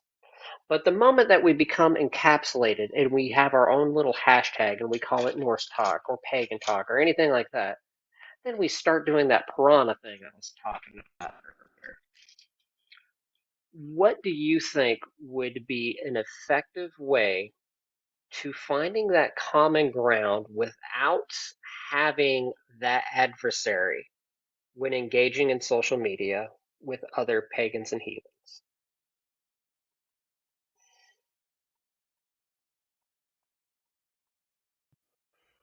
Um, so I mean, like, I I don't have any problem with anybody venerating any god, practicing the way that they want. I have issues with outside shit coming into the path. Um, you know, like, do I have a pack of them? Yes, but like Viking tarot cards, no. Like crystals with runes on them, no. That is not Norse paganism. Like, were there rocks and stones? Were rocks used? Yes. Were there, was Icelandic sunstone used? Yes, but it wasn't used divinely. It was used as tools, So there's certain things that are outside the path that have kind of crossed over through a pop culture style. It's kind of bled in from Wiccan. Those kind of things, like that, I have issue with. I have issue when Lokians talk about, and they say, oh, well, Loki's the one who suggested that they dress in a dress. No, it was Heimdall. Or when, people say, oh, Loki survived the Ragnarok and he's a Christian god. No, it's not. You've never read the fucking stories, and it shows. Tell me you didn't read the stories without telling me you didn't read the stories. That's when I have issue. I also have issue with people. My biggest issue in Norse paganism, and especially on this platform, is the bullshit UPG Uno reverse card. You don't have a fucking UPG if you don't have gnosis. And the word gnosis means knowledge. So if you don't have knowledge of shit, You don't have a personal opinion on it. You can't just make shit up and say that's my UPG. You can't just start calling the individual runes the Ets and be like, you know, oh, the rune stones. No, the yelling stone is a rune stone. Those are the runes. You know, like when, you know, and there's just that, those are the things that I get upset at. And, you know, I see that from a few different, I want to say, denominations.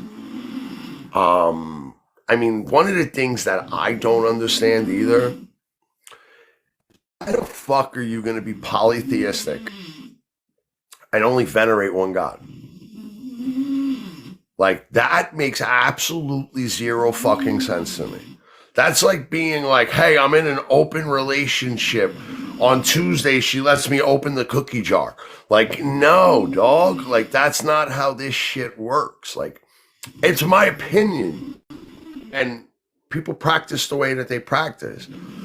But my UPG, and I have deep wells of knowledge in this shit, my personal opinion on polytheism, polytheistic Norse heathenry, Norse paganism, whatever you want to call it. Why the fuck? Like, I also don't understand the patron deity thing. Like, I don't understand, like, who are your patron deities? Like, motherfucker, I work with whoever I need to work with when I need that aspect of my life to work on my own self-improvement. And like, I don't make deals. Like, I'm not, like, if I go to the gym and I want to get stronger, I'm not making a deal with Thor. Like, I'm just going to try and emulate what he did, what he does. I will write a Thorisaz rune on my arm. You know what I mean? Like, that's the more traditional shit. A lot of people too, like, what it gets me is like when people don't, I understand there is modern practice and there's modern things that were attached to those practices. But when people think or try to tell me that, no, this is the ancient way. No, it's not, motherfucker. I can tell you who invented that. I can give you the name of them. And I can tell you what year it started being used in the practice. So, like, if you're going to do things in a modern lens, please know that it's a modern lens. And let people understand that, like, hey, if I'm teaching you how to throw the runes, this is a modern thing. This isn't something that we have any historical or archaeological evidence of. It was fucking Guido von Lusty who, like, you know, started this shit, which, by the way, was not a good person, you know?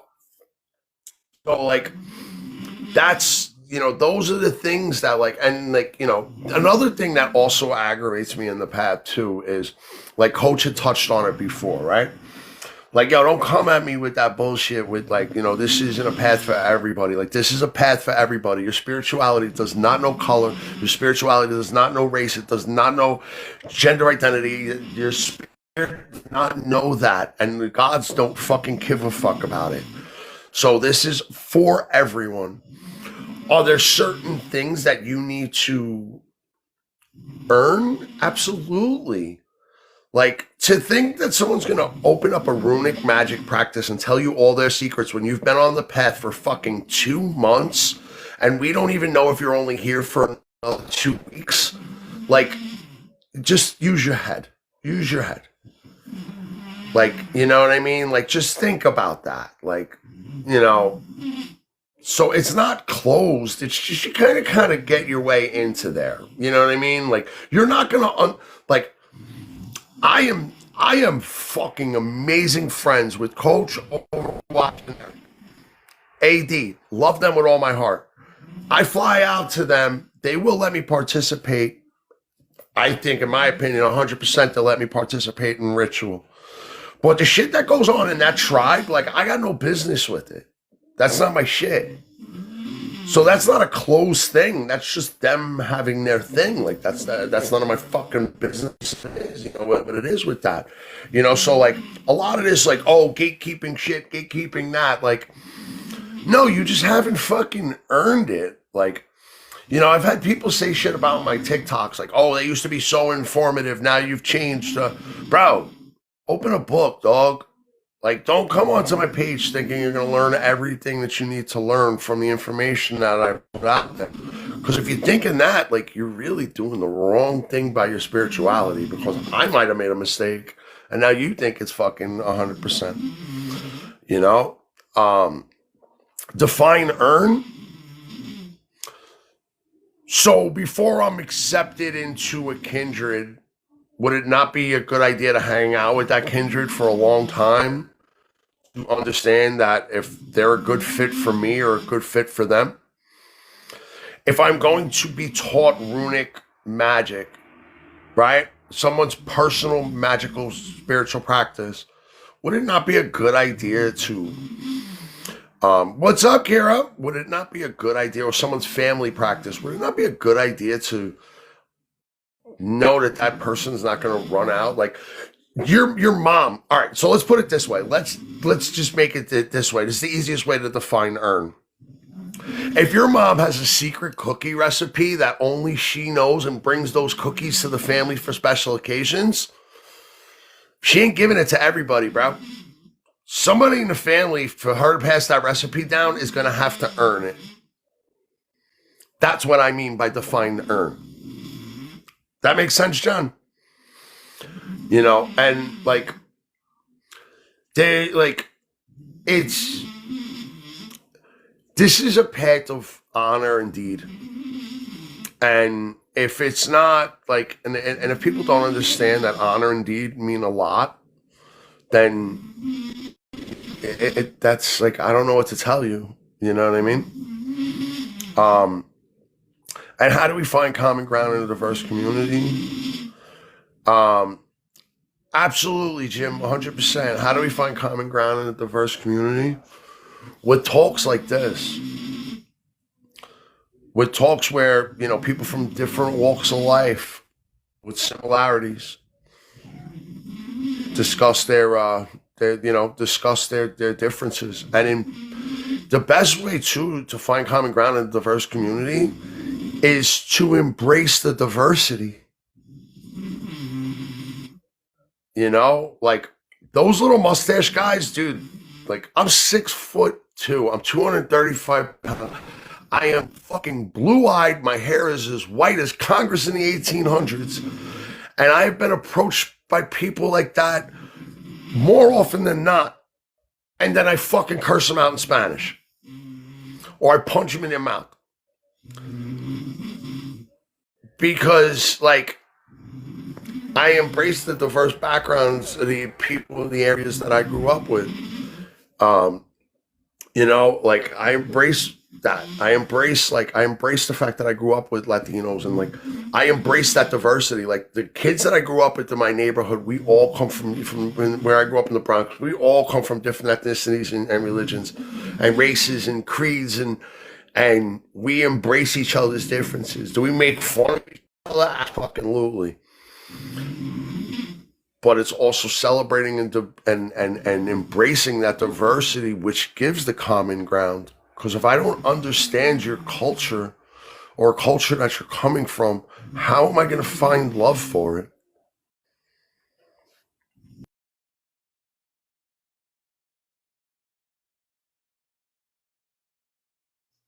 So, really finding common ground in a diverse community, like Savage said, conversation. Conversation has to happen. With conversation comes growth. With conversation comes understanding. And with conversation can come solutions.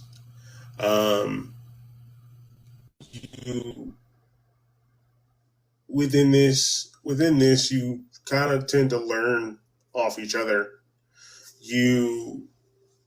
If there is no talking, if there is no understanding of why someone does something slightly different than you, then you're going to take the wrong, you're going to get off on the wrong foot with that person.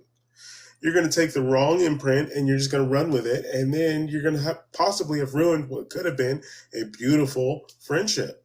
Um, How do you find common ground? By talking about the things that you have questions about, asking questions, talking to that person, sitting with them, building frith.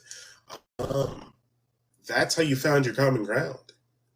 That is really how you find your common ground and how you find your understanding. That's how everything begins, with a simple conversation between two people that might be slightly different, that might not be slightly different. It just depends. I'm all for, hey, let's sit down, let's have a conversation. You got questions? I got questions. Let's talk. Um, because without that, nothing happens. There is no kindred, there is no clan, there is no family, there's no nothing. So I'm all for, let's have a conversation. Let's talk. Let's build something together. Let's learn each other. Let's go from there. All right. So on the aspect earlier of like defining Erd, like my thoughts on that particular comment um, is like I think a lot of people really kind of misconstrue the idea of what a kindred is. Because not every heathen or also true organization that you're going to come across is going to be a kindred.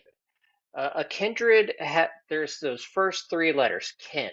It is a family. And a kindred's ritual is a very sacred event to the family. Like, let's call it a family meeting, and how they conduct their family meetings. That's part of their thing. And whether or not they're comfortable bringing in somebody new is once again completely up to their discretion. Now, there are other organizations out there that people have a lot of opinions about, such as the Troth. But it's interesting to note that the Troth does not define themselves as a kindred. They define themselves as a tax exempt 501(c)(3) Charlie charity, whose mission statement aligns with spiritual practice. Um, so like they have a different mission statement. Their mission statement is to promote an inclusive heathenry. A kindred is a family who is practicing together. And when you're dealing with a kindred, it's kind of like somebody expecting to be invited to my wedding because we're somewhat familiar. Like, it's there's just not a level of comfort there. Like when you invite somebody to those kinds of things, not only are you, as a guest, reflecting me as the person who invited you, but also like you become my responsibility, and I'm not going to make every individual that I come across my responsibility in those settings.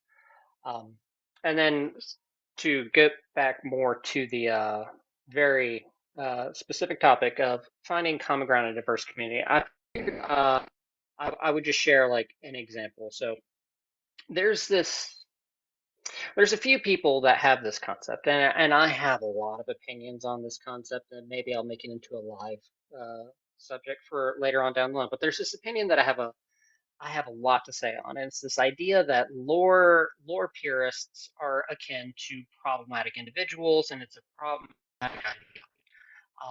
And I don't really understand that. And I've heard some people try to make some arguments about it. And like correlation and causation, they're not the same thing. We can correlate a lot of things, but that doesn't really make them linked. And the entire basis of the argument seems to be one of correlation versus causation. But how I've navigated discussing with those people is instead coming to the point of, well, one thing that I also do truly believe is all the lore we have today is not all the lore that was. There's a lot that is missing.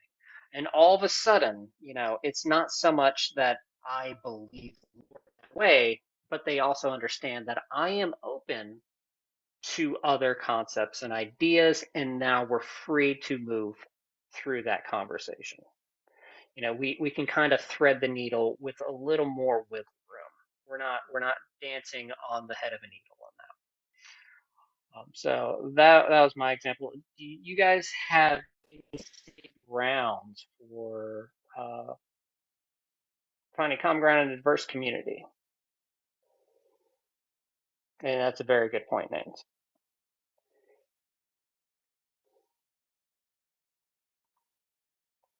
All right. Well, I don't know what your guys' schedule is looking like. Do you guys have time for a few questions if anyone's got?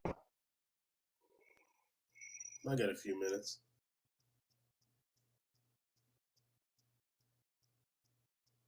I got like not even 5 minutes. My roommate's about to go to bed. Okay. That's why I We keep got- we the got- camera off too, because I don't want to put anybody in my house. It's a house of anonymity, so I don't want to put anybody in my house on camera. Completely understandable.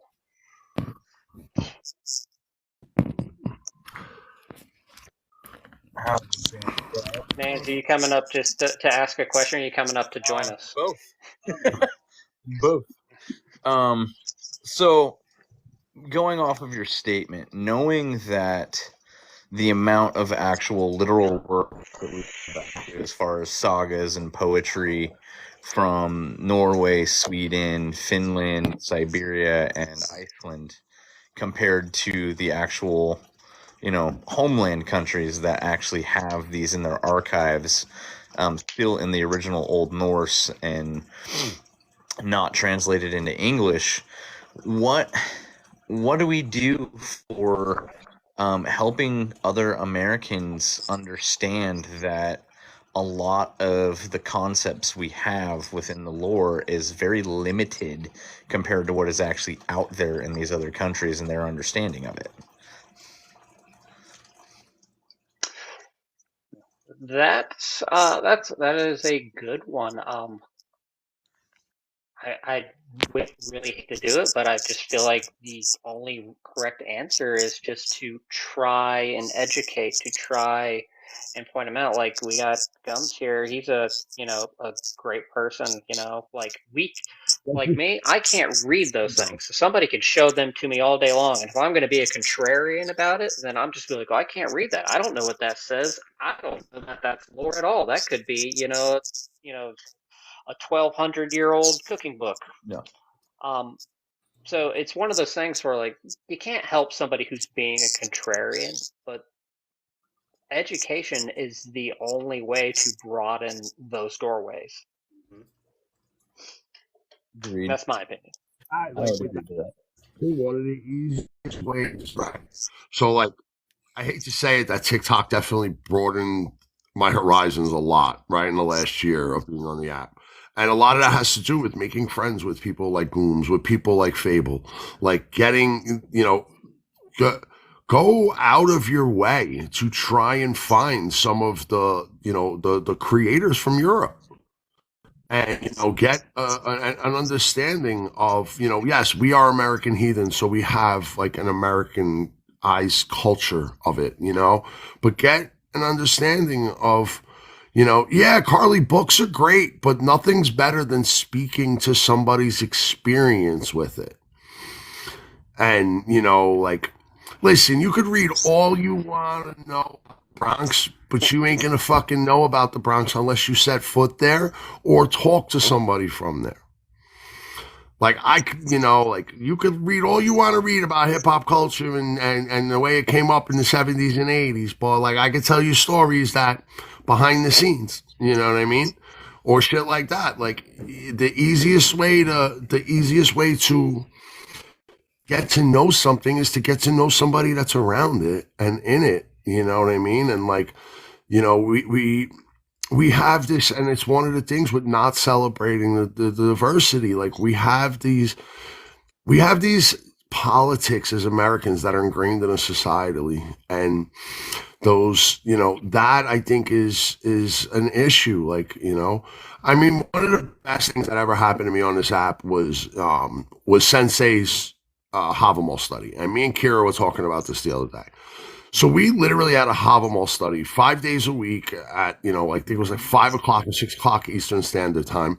And we had, it was being hosted from a man in Brazil. There was people from fucking Norway and Sweden in it, and, just breaking down culture and barrier. And it was an amazing experience. I actually, in my book, like my part of my dedication in my book is to that Havamal group.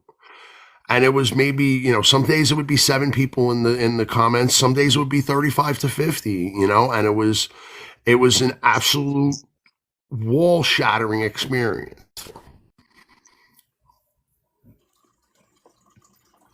Right. I can agree to that big time. It's definitely something best learned through experience and lived experience. I think we always have to use literature and the history behind things to gain an understanding of what are those deeper meanings and concepts. But as far as like feeling what it is to be belonging to a community and what it is to be part of a spiritual practice and build your own, I think that side of it only comes from interaction with other human beings in the physical sense, as well as in the great age of technology. I met Realm, I met Heathen Nerd, I met Coach, I met Savage here, all through this app, and every single one of these wonderful human beings, I appreciate their knowledge and the different aspects that they bring to the knowledge, and their personalities, that alone brings the life to the spiritual practice. The way that each of their individual mannerisms and how they behave and speak and hold themselves, it's just amazing. Kira, exactly. Red. I'm just using in general these people up here, but yeah, every single person I've met who I've become friends with and built frith with is what it's about to me.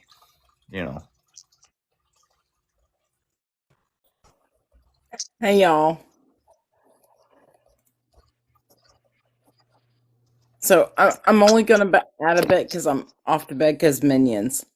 One of the things that was just touched on by Nans about different places where people could get that face-to-face or individual connection with others that means something profound for them.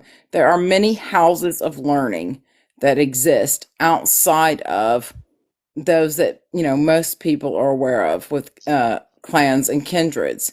And it doesn't, and yes, they do meet in face and in person. There are online communities.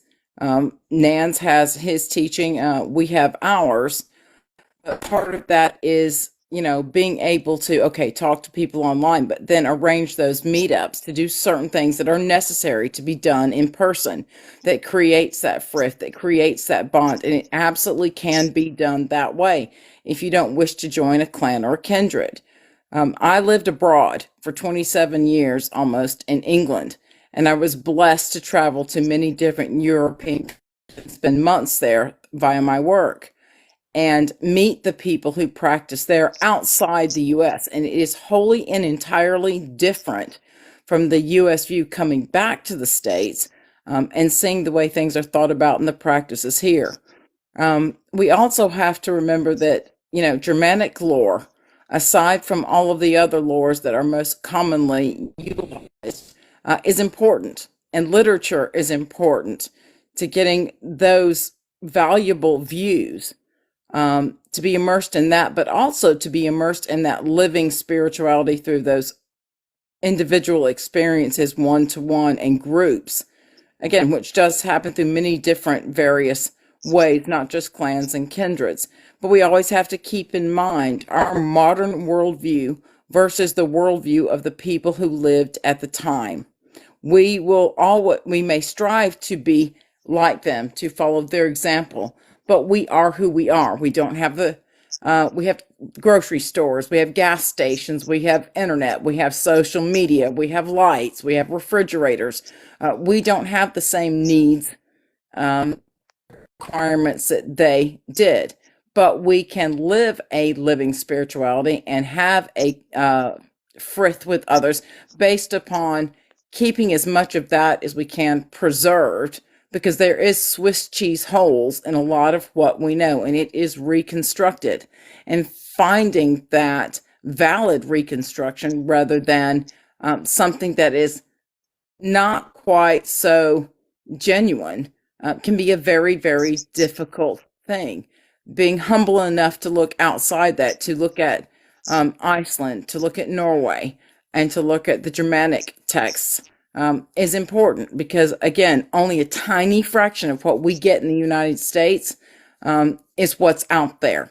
You get to Europe, and there's a plethora more. Even if you have to, as an American, get that translated, and I do. I pay tons of money per year to get local texts translated from local historical societies, from small villages in each of the different Nordic countries.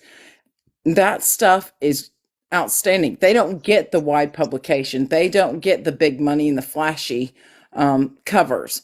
But these are people who have lived and passed down, have these journals, and understand what happens in their villages, in the countries they lived in. And that sort of information may be hard to find, but it is absolutely worthy, because it helps fill in those Swiss cheese holes. And that was all I had to say. All right, Carly, what you got for us? Just wanted to touch on, when we talk about heathenry in pop culture and whether it's flattery or filtering, it can be both, but we also have to keep in mind that, as it draws people in, and it always has.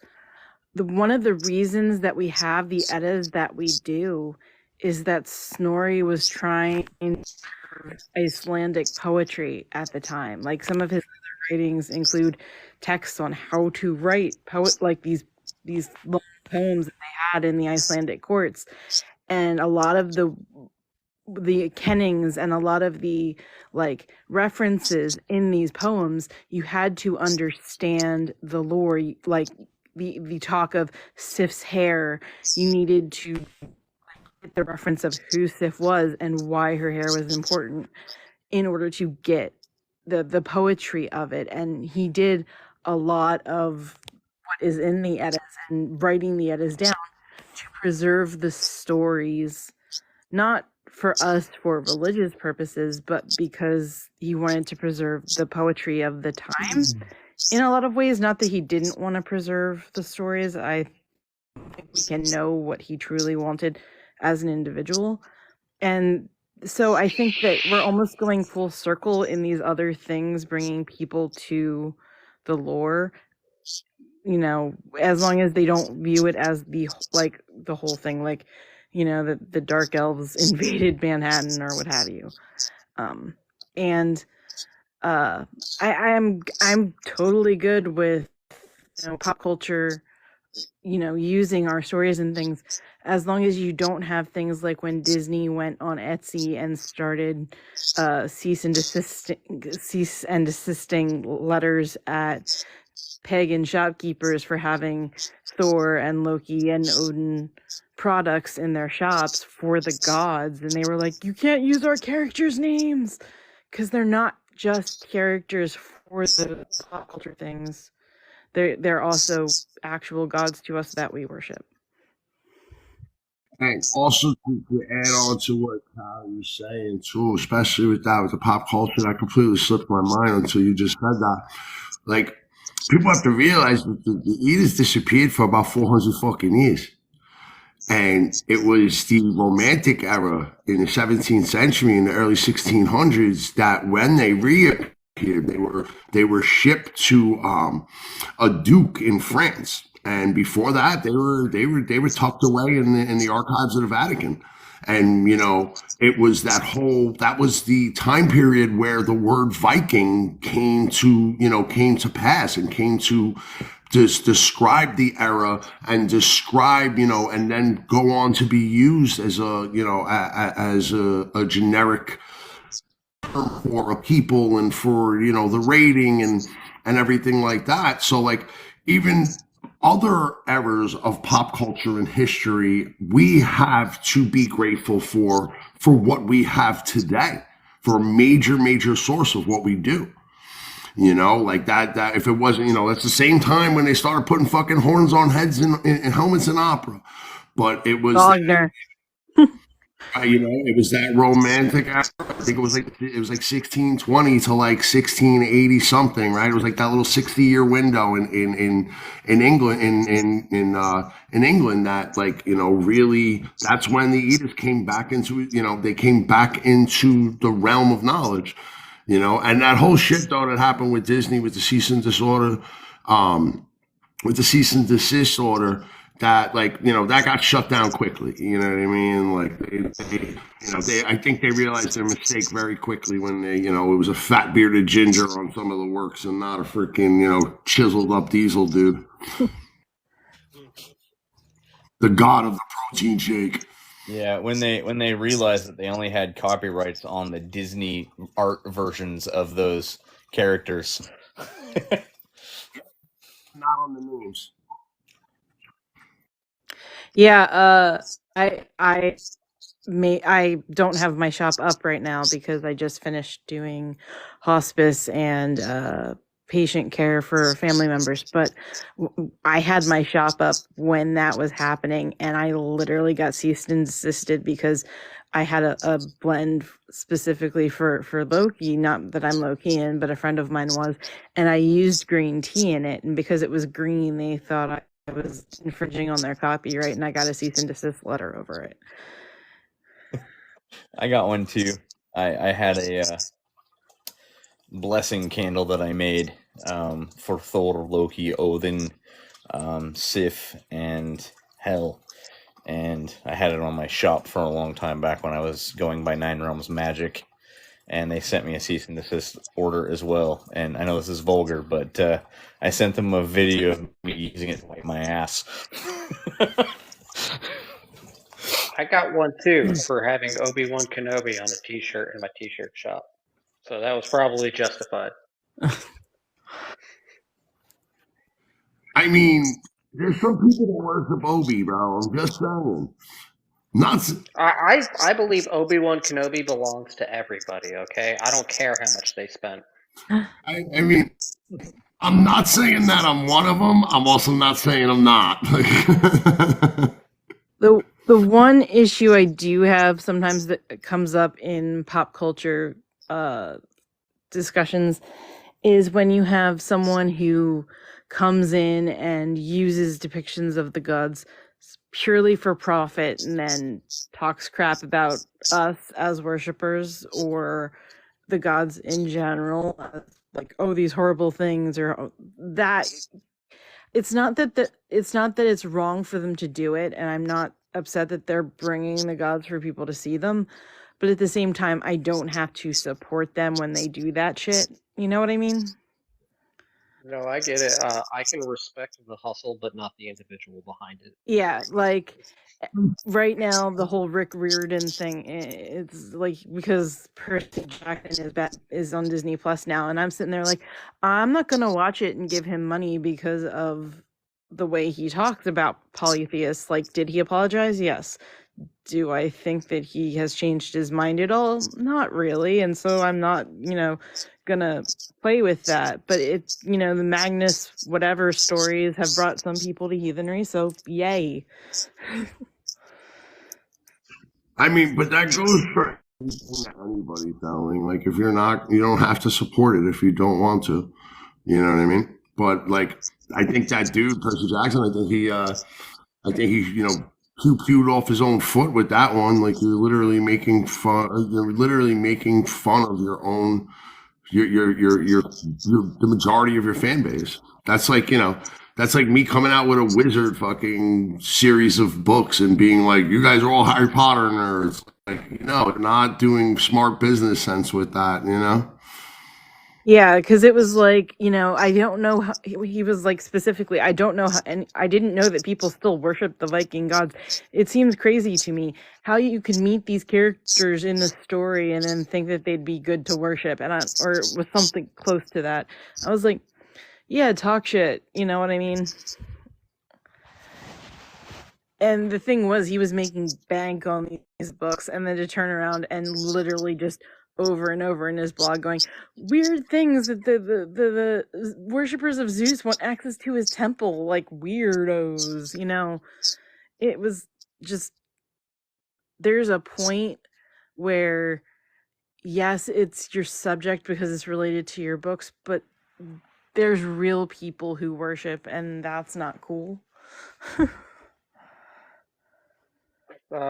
Inserting your foot into your own rectum seems to be a trend with young adult authors in our lifetime.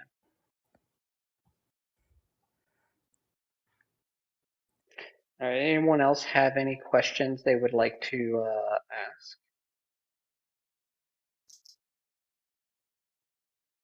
If so, you can type it in the comments if you don't have enough people following you to get up in a box, or you can request a box.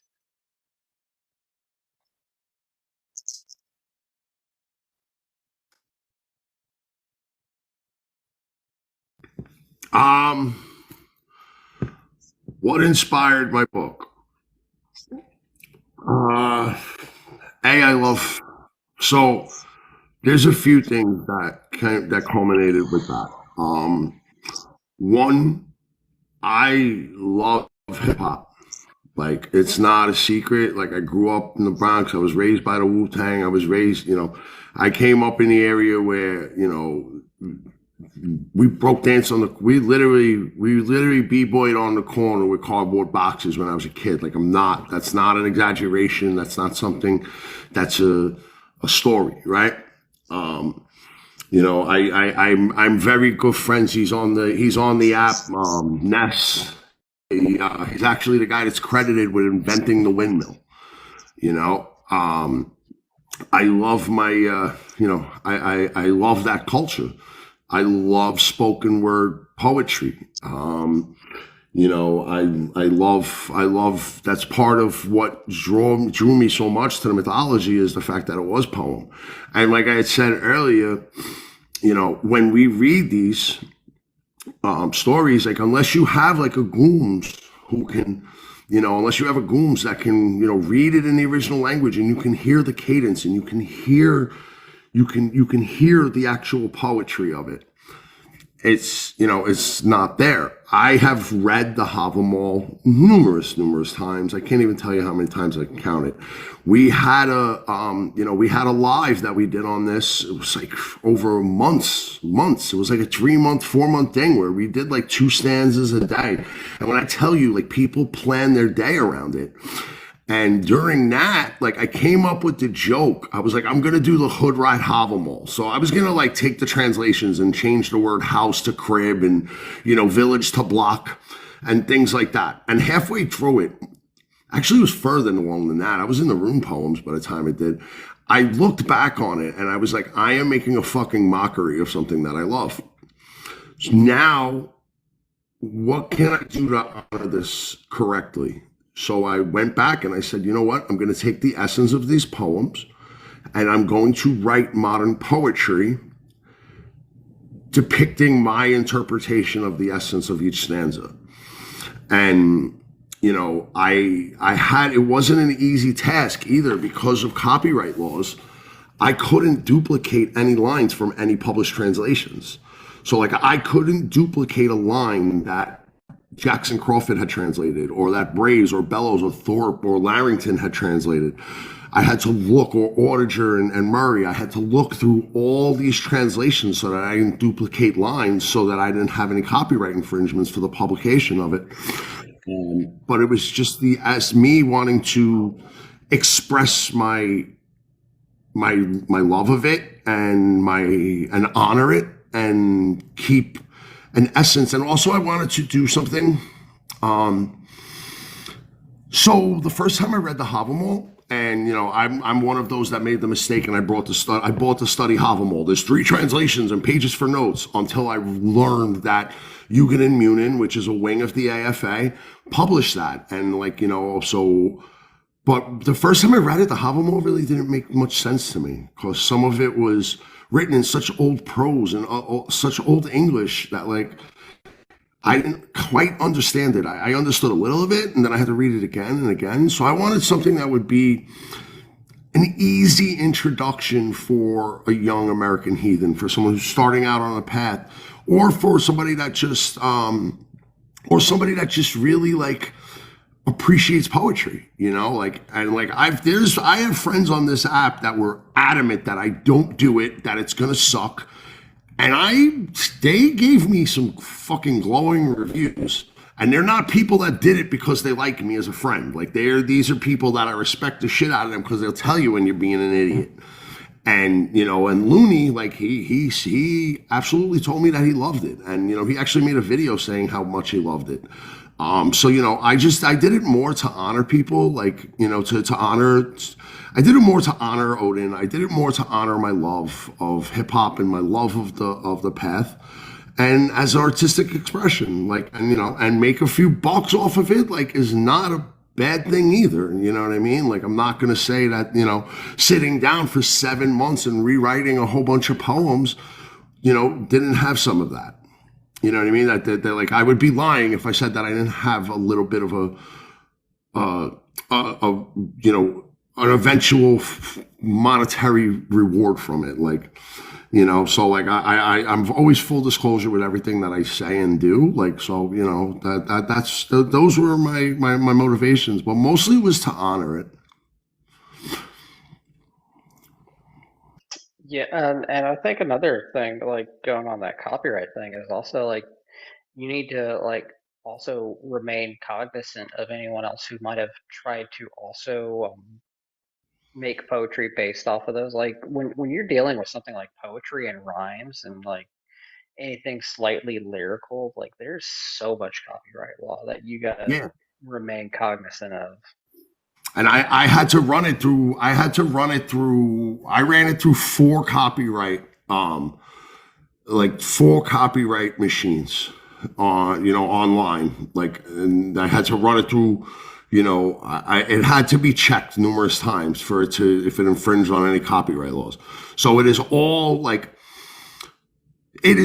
my original poetry inspired by the stanzas of the Havamal. Like, I make no, like, that is 100% what the book is.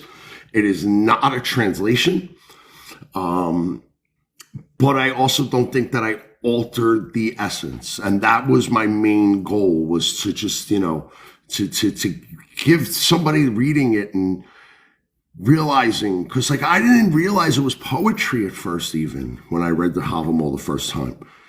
That was something that like came in later on, like, you know what I mean? And it's like I said, like, until you hear it read in the original language, you don't feel the beauty of it. And I just wanted to make something beautiful. That's because you did read a bit of it to me before it published, and to me that's like what I took away from it wasn't that you changed it. I mean, like you updated the lingo, but the contents, like the message, the truth that's in there, the wisdom that's in there, remained untouched. What you did was you lowered the level of accessibility. You made it accessible to more people. Right. And that's what I mean, and that's one of the things that like I do with even my like content. Like, you know, like I make my content, when I make my Norse pagan content, I make it to try and, yes, we could get all complex. Like I can sit up here with Nans and Realm and, you know, and Heathen and with Nerd and Looney and Eric, and we could get deep as fuck. But we forget about the people that haven't walked down the stairs into the shallow end yet. And that's where I try to like help with that. I try to, yeah, Danica, I mean, I'm all about POC. My children are half Puerto Rican. My ex-wife of 20 years is Puerto Rican. My two stepbrothers, my stepfather, Puerto Rican. You know, I'm very, you know, I'm very about the inclusivity. Like I don't I don't give a fuck who. I don't give a fuck where you come from. I don't give a fuck how you feel about yourself. I don't give a fuck about any of that. I just give a fuck if you're a good person. Like that's to me, that's what heathenry is. Like what are your deeds? And and like I have two more books that I'm coming out with this year for 2024. One of them is going to be just like a basic like encyclopedia academic reference for Norse paganism. Like this is what the gods are. This is the 9 realms. This is how they're described. This is a summary of the stories. This is a summary of the sagas. These are the different sects of Norse paganism. This is, from my understanding, what I believe, and I want to stay away from UPG with it and stay more on the academic aspect of it, just so that it's a book that someone could buy and use almost like a thesaurus or a dictionary as they're reading the stories from the original sources, an accompaniment, and easier to educate with. And then one of them is the original story that I'm doing, Twilight in the Bronx. That'll be coming out around, the end of October. And, I'm 100% releasing it for the Christmas rush, hoping that people buy it as gifts for each other and stuff like that. But, my real goal and what I would love to do is have that. I would love to have that turned into a movie. Like, that's how I'm writing the book, and I'm writing it in like a Fight Club style. Like, I'm kind of the first one writing, just as the first is my content is. Like, one episode's educational, the next one's funny, the next one's a vlog. It's the same way with my writing. It's the same way with my artistry. All right. Well, at that point, I think this is a good point to, if you go to Amazon, you can find his Modern Hobble. It is $21.99 here in the U.S. It is in paperback at the moment only. Obviously, told you about his other books. And for the guests that weren't here earlier, Coach is always doing, a lot of community outreach. So go follow Coach Jam. To keep up with him. Uncle Drengr and Carpe Noctum from the I Matter Foundation. They're both doing the Little Ancestor Olympics in their respective categories, so selling shirts and stuff like that. And obviously Uncle Drengr as the head of the Valencia project. Be sure to Which is follow amazing. them, follow the creators. If you're not aware, the Valencia project is a charitable organization that does all sorts of things. So through donations, the sellings of You hammers, notice like when you buy a hammer out of Uncle Dranger's shop, 100% of those proceeds go to helping veteran families in need. And this money has, helped people pay bills, helped them pay rent, helped them, feed children. It's an amazing charitable event. So be sure to check out those creators as And the well and give them a story, follow. the story behind the Valencia project too is amazing. It was a Yes. young lady who had a Mjolnir and was made fun of at school, and her Mjolnir was ripped off her neck. So the Mjolnir was replaced, and then they were going to call it, I think Hammers It for was, Heathens. yeah, Hammers for Heathens. And but what it ended up happening was it was actually named after the young lady who was the victim of it, and her name is Valencia, so that's where the name came from. Yeah, I just had my Mjolnir destroyed by cops, so it's not uncommon, and also keep an eye out.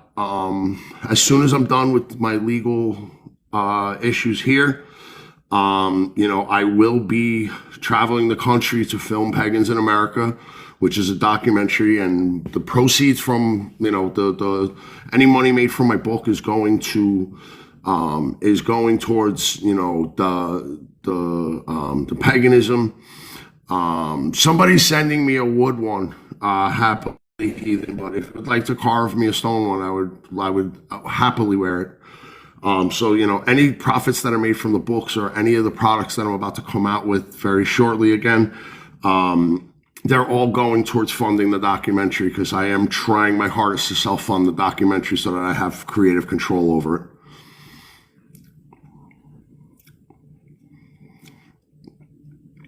All right. Well, at that rate, I think it's probably a good area. Savage was supposed to be going to bed like 25 minutes I'm ago. off tomorrow, so I'm okay. Like I don't have the lights out, so I'm gonna like sit on the couch and fucking scroll through TikTok because I've been in bed at like 10 o'clock because I got to be to work at like 7 now. Yeah, I feel I still have to deal with that tomorrow. But thank you for filling in for Absolutely. Marshall. Well, you were filling in for Eric, who was filling in for Marshall. It's only Tuesday. So what do you do? These every Tuesday now? I try to aim like once a week or every 2 weeks, so it's usually floats between a Tuesday or a Wednesday. Yeah, because I saw the one. I saw some of the clips from the other one with Mangolti with Northwoods and Kira on it and everything. And I was in the pokey when you guys did that.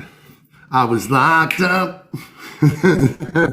Well, if you search Heathens Hall or Heathen Nerd on YouTube, you can actually find the previous 2 live discussions posted there in their entirety. Nice. I'll check those out.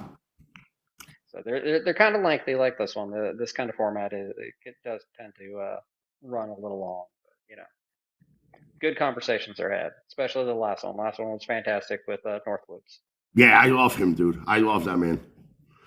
Yeah, I love how open he is. I love how knowledgeable he is. I love how fucking spiritual he is, and I love how gangster he is.